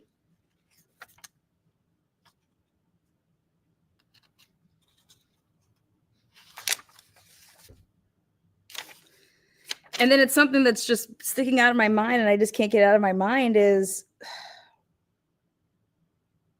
you guys, all of the defense or the prosecution witnesses all said that John O'Keefe was not there on the lawn when they left. People that were in that house, but more importantly, people that were just showed up to either pick somebody up, okay? Hence the Tristan kid to pick up Caitlin, and Ricky and the Maxon girl. I mean, they all said that nobody was out on that lawn. These become huge defense witnesses. These are huge defense witnesses, and this is all you have to focus on. In order for Karen to have done this, John O'Keefe has to be out on that lawn, at 12:30. It'd be laying there from 12:30 until 6:03. And I would just be hammering it that the state can't place John O'Keefe anywhere between 12:30 and 6:03. None of his the phone record or the phone data, I would say, is unreliable because I would use it both ways. And your witnesses can't place, there is basically John O'Keefe is unaccounted for from 12:30 to 6:03. Nothing changes that. Nothing changes that. Phone records and who people called, what she said to the media, what she didn't say to the media, nothing changes that. So I think it's really, really important here that the defense really hone in, and I would be using those people. Those are defense witnesses. And that's all you have to talk about. That the Commonwealth's own witnesses say that John O'Keefe wasn't out there.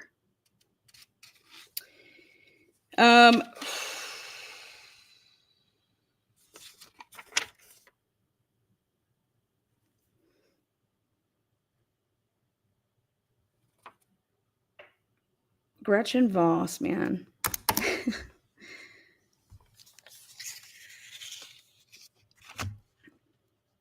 Gretchen Voss said she is scared of her life, that if she was to give up. Why does she have notes when stuff was off the record? Like, what is she taking notes of? Can you imagine that? Like, if you're telling me that something's off the record and I'm just sitting there, like, shooting the shit with you, like, and I see you writing shit down, I'd be like, what are you doing? So that tells me that her notes would have been from Karen and Voss on the phone, because I know I would see you writing stuff and I'd be like, what are you doing?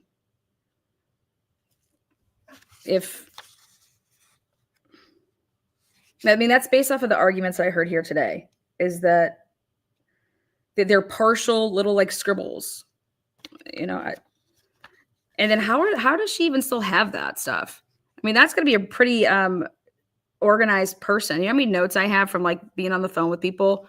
They're scattered all over the place in a box that's labeled a certain case that I'm covering. And then the other thing is, okay, so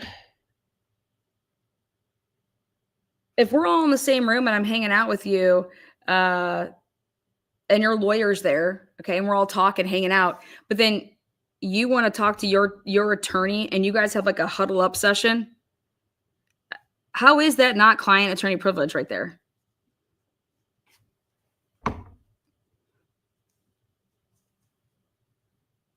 Like, if I was in an attorney's office with an attorney that's representing somebody, okay, and I go and I say, hey, I want to give you all this information that I've found in this case, so I'm giving it all to this attorney. Their client's there, the attorney's there, and then they're just advised like, hey, don't say anything because it's not privileged, but we can step out of the room, or we can, if we just talk like, and like that's how you're preserving your client attorney privilege in the presence of somebody else.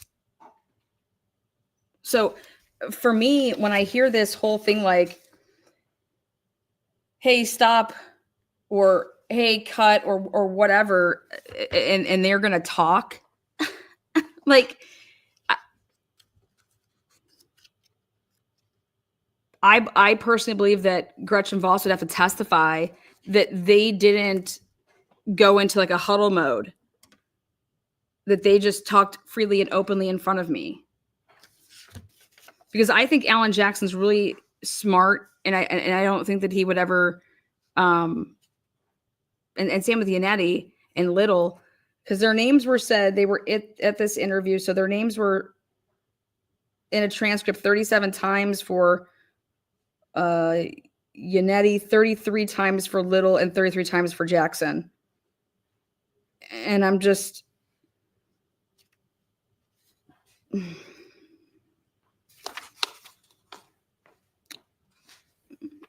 They said if they call Gretchen Voss to the stand, well, she's going to be one pissed bitch, because that means she's not going to be able to cover this case. And then I have to ask this question: if you want Voss's shit, why aren't you trying to go get Turtle Boy stuff in terms of like his notes and all the interviews that he would have ever done with Karen Reed? I mean, they talked on the phone 180 times, right? Why isn't that being talked about? Is it because that was never recorded? He didn't have any notes? Is it because you guys already have that because you violated his rights? I mean, I don't know.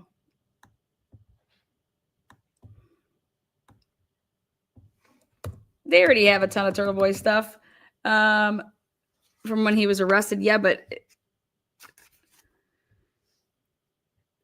if that's all illegal, has he had his day to argue that? You wouldn't want to take anything and use it. Now, Hank says that there are definitely many damaging audio statements, specifically dropping John off 3 times, saying side door, and then front door is said on one of the times. You guys, let's be honest. It's 2 front doors. One is just to the right and to the right of the other one, right? until I went to Boston and physically was there, I mean, if you're asking me, I would love to know how it was said. Like when you say side door, like you don't really mean like the side, it's on the side of the house. So if then she says, yeah, no, it's a front door, but it's just like over to the right. I mean, I would love to know how that she would come up and say, you know, he went to the front door. Also, depending on how you ask me a question, if I'm not some anal person that's going to say, no, now we would be stopping every time during an interview to say, no, based on the way that you're asking me that, like you need to ask a different question because it's just not accurate, or it's going to make it, my answer to that is going to make it like my words could be twisted.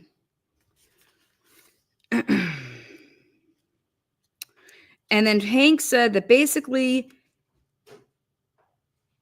the reason that Reed started changing her statements to media outlets is because she started getting more Discovery. And so her story was evolving with the production of Discovery. And he's saying that confessions were given. That's what he said in court today. Confessions were given. Confessions weren't given. And he says he wants to use full force of our proof. So we are entitled to all of this stuff. And we want to be able to bring full force of our proof to prove murder. To prove murder.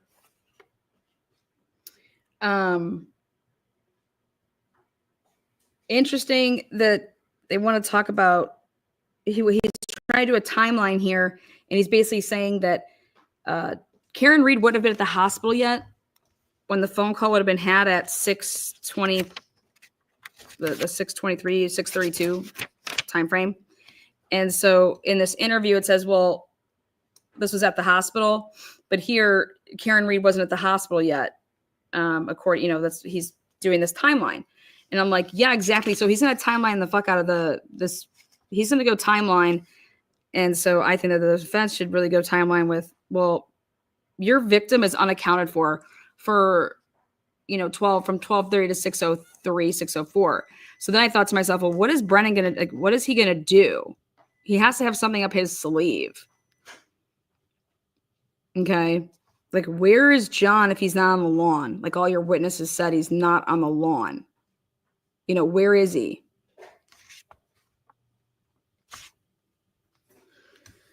Then the big thing talks about that there was no big discussions about Karen hitting anything.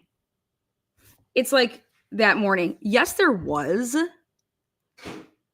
Jennifer McCabe and Roberts testify like repeatedly.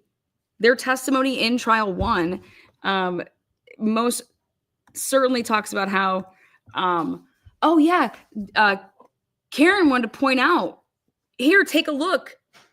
And then here's Jen. So unless Hank plans on just like saying, listen, I'm taking out all the trash. I'm taking out all the trash. And he's going to start claiming that Jen McCabe's a liar. All right. And y'all didn't talk about any of that stuff, did you? She wasn't pointing to her tail light. Here's the video. Where is she pointing to her tail light? Because he wants to go with this whole thing that nobody talked about her hitting anything. She didn't say that she hit anything, meaning the back of her vehicle into John's. So they're going to like try to erase that part of trial one. That's where I see this going. And it's based off of what he said here today when he's saying that nobody was talking about, like, what did she hit? How, if you would have been talking to your dad that early in the morning saying that I hit something. Well, something is not someone. Things are different than people.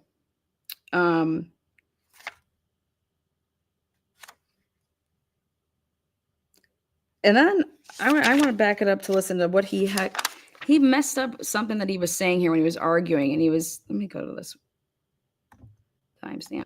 To reconsider in part, and in addition, there was a request for information that was not requested before by the Commonwealth. Your Honor made a ruling in the past in comparison to other statements is it accurate?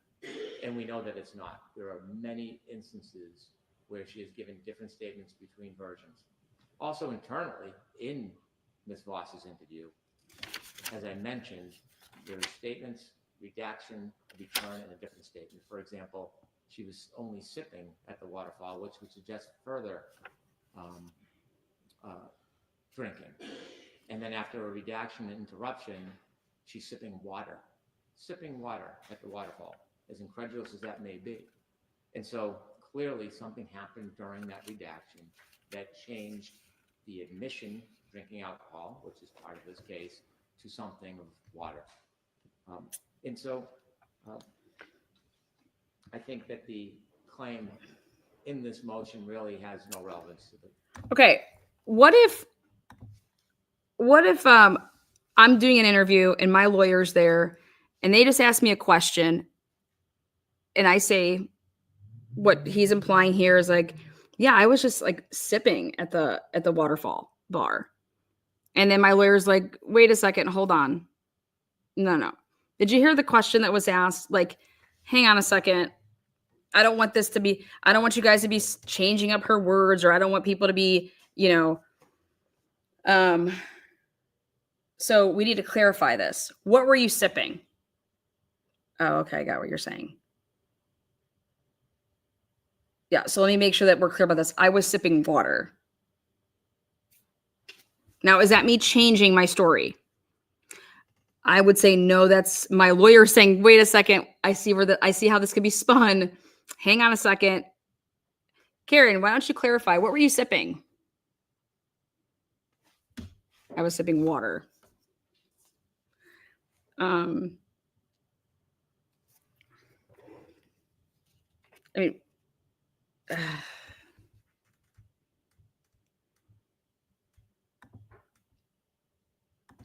to the analysis. It's not on point. The reason I said there was a 2-hour interview, and I'll accept that I'm wrong, is when I listened to the FTR tape, counsel respectfully said it was a 2-hour interview. And that's where I got my information from, not Ms. Voss's affidavit. Have possession of the materials of the parent company. And I received letters from the attorneys stating as much. So as it pertains to MBC 10, those cases, when you read them, deal with confidential informants. That changes the direction and sometimes the content of Ms. Reed's statements. That bears directly on the credibility of the witness. Because be mindful, all of her statements are admissible. All of them. They're all substantive evidence. There's no hearsay. There's no limitation. They are statements of the defendant. They're material and relevant, and the Commonwealth is free to use any and all of them at their discretion.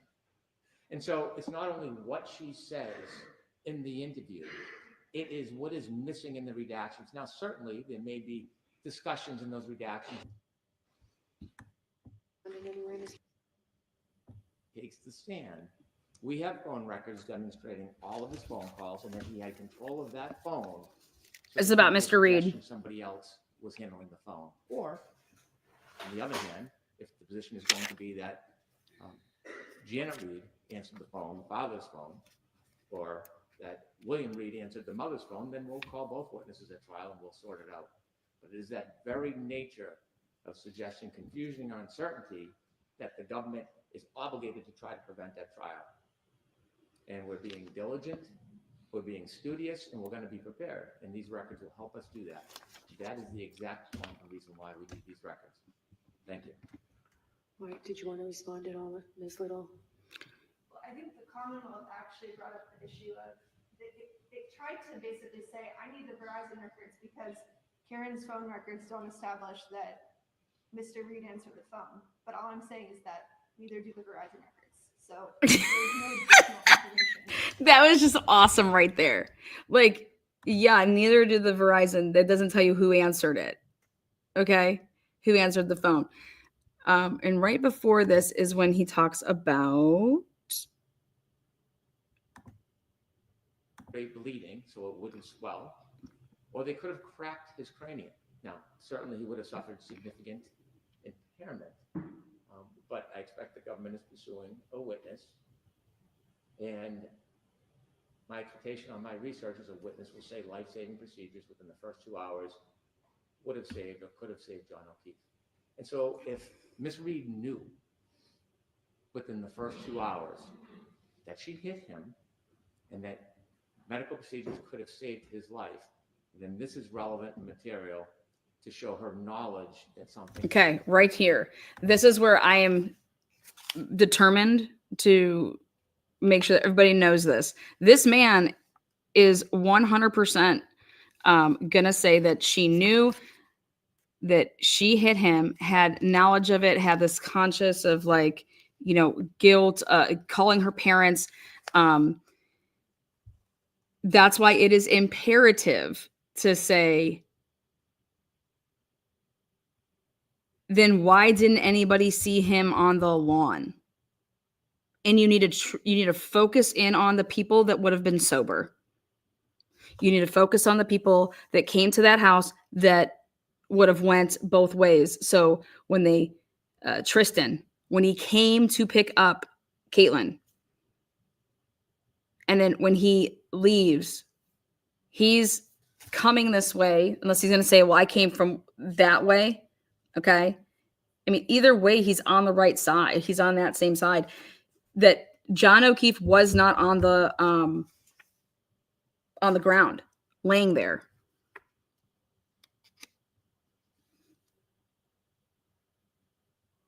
And this is going to drag the kids in again, because the kids are the only ones that would know, has John O'Keefe ever left you guys alone before? And the answer to that is no, right?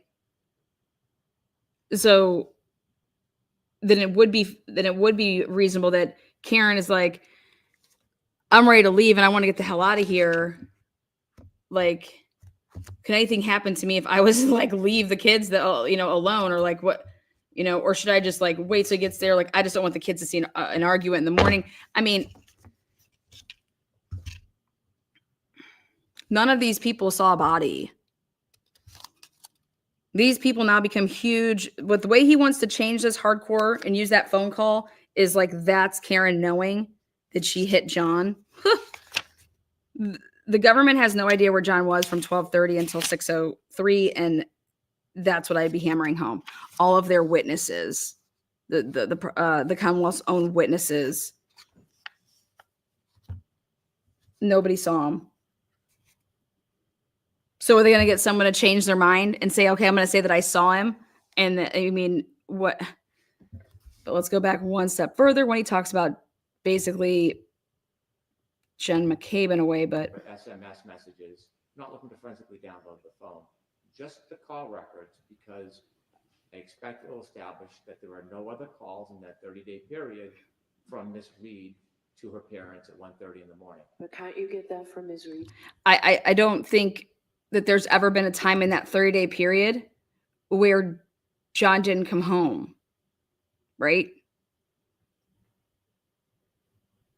When there was a snowstorm, right? I mean, just that's kind of really strange. His phone? No. There were 2 search warrants from Miss Reed's phone. I can't read them. The search warrant that was attached that I have. Back of a police car before she brought to the hospital. In Okay. that discussion with Fox 25, the quote is, in your first discussions, my motion leaves off the S in discussion, but it's in the first discussions, what did she tell you? Mr. Reed asserts that she tells him about this implied confession at the hospital, which is after the actual first conversation. And so it'll be important to be able to confront Mr. Reed, if necessary, with his own phone records. He can denounce or deny his daughter's phone records. Very bleeding, so it wouldn't swell. Medical procedures could have saved his life. Oopsies. That determined that it should go to a team, or perhaps the defense raised the issue. I don't have the benefit of the history. But what I do know is we cannot say that the records from Ms. Reed are a full accounting of her records. And so that Mr. Reed's records stand separately from Ms. Reed's records. Those are the 2 different types of records I am requesting from William Reed. I've been careful to make it limited. I'm not looking to see their physical phone. I'm not looking for a forensic. And so there wasn't just a few redactions. They were significant materials. It is clear that there is significant materials that were not turned over to the Commonwealth. Records will help us do that. That is the exact point and reason why we need these records. Thank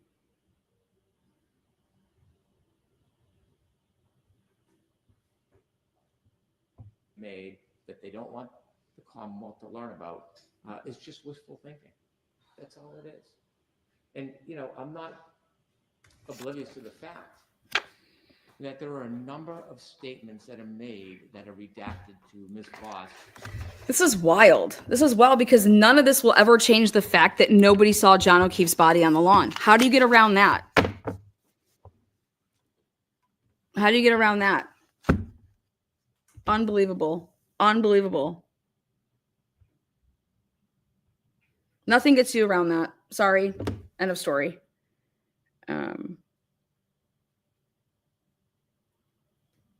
Oh, shit. Karen just told off mainstream media outside the courtroom. What?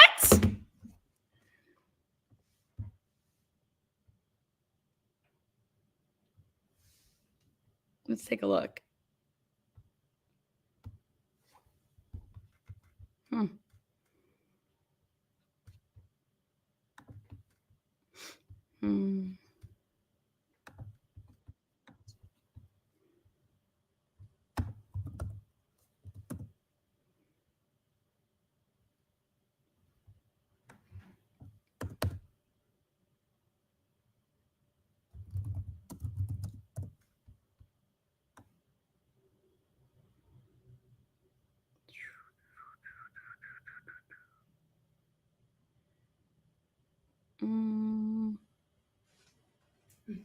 I don't know about that. Let's see.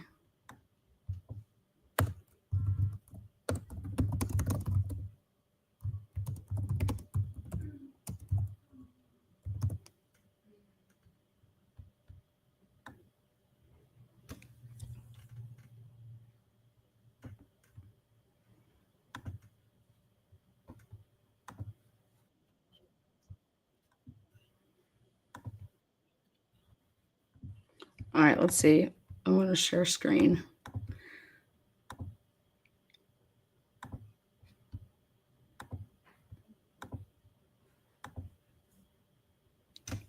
Well, it's going to be louder. Be aware.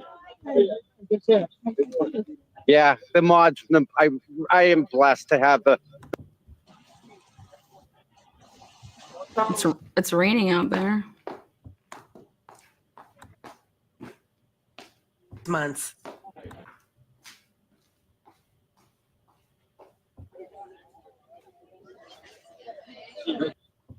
Got popped on that too.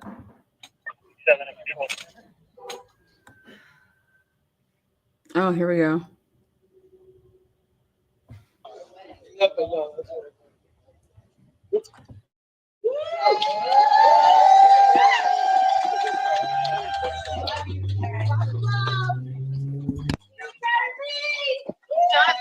Yes. Isn't it amazing that ABC, NBC, Boston Magazine, and Fox all sat on alleged confessions and never publicized it? That's malfeasance on all your parts if that were actually true. That's a fishing expedition. They don't exist. And are you you've been consistent in your story?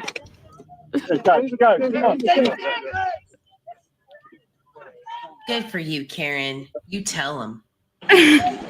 Quick question.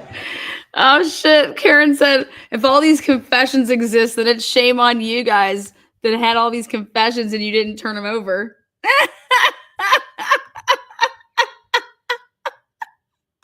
Hell yeah, Karen gets a cowbell. Oh, shit. It's just like, boom. Let's get some cowbell going.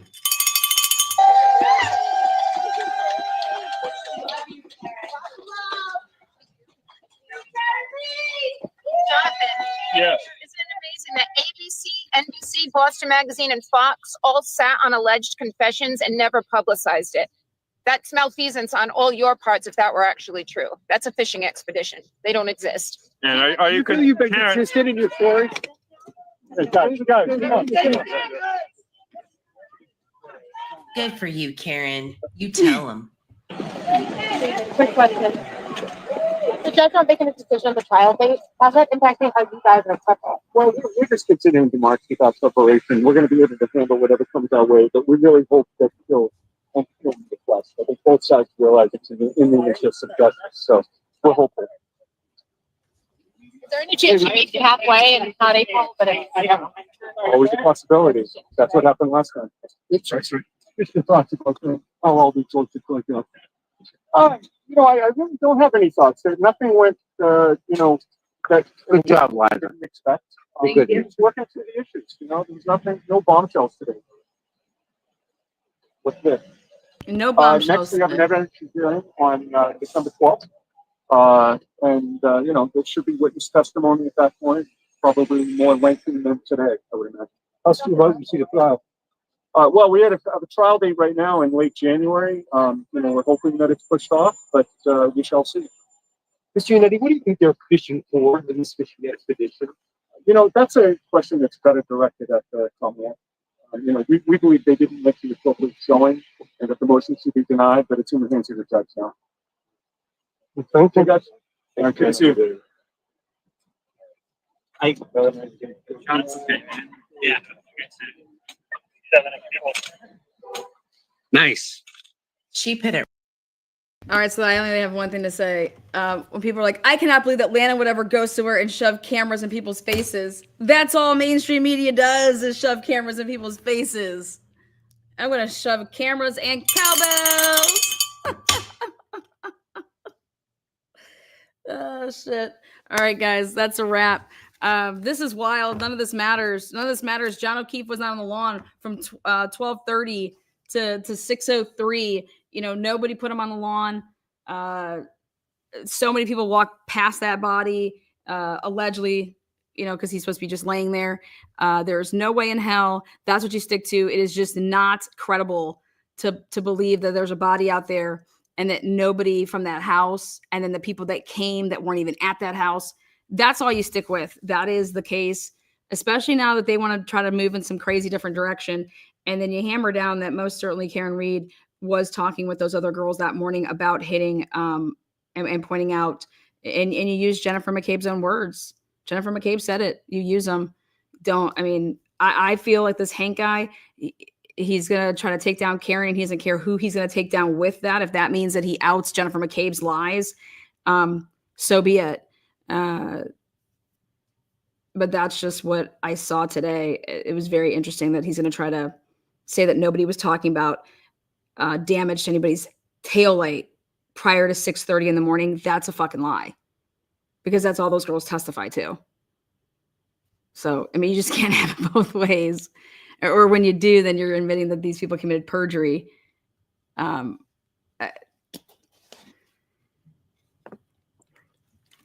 it doesn't matter unless the government's going to do something about perjury, All right, guys, peace out. Thank you guys so much. Thumbs it up. We'll see you back here. Those of you guys that are following Karen Reed case, we'll see you back here on the 12th. There's a hearing on the 12th. But before the 12th, I'm sure I'll be covering it because I just kind of want to recap what's going on in Turtle Boy's case and in this case. And now this whole protective order on material that the defense would have gotten today in terms of Karen Reed's defense. It has to do with the DA. I'm telling you, they're not allowed to share that with anybody. They can share it with their team. Okay, but that can't be shared with the public. That can't be shared with Turtle Boy. And so it's interesting. But there is a without prejudice attached to it. So I'm going to do some research. Peace out. Thank you, moderators. Cheers. Woo! Go Karen.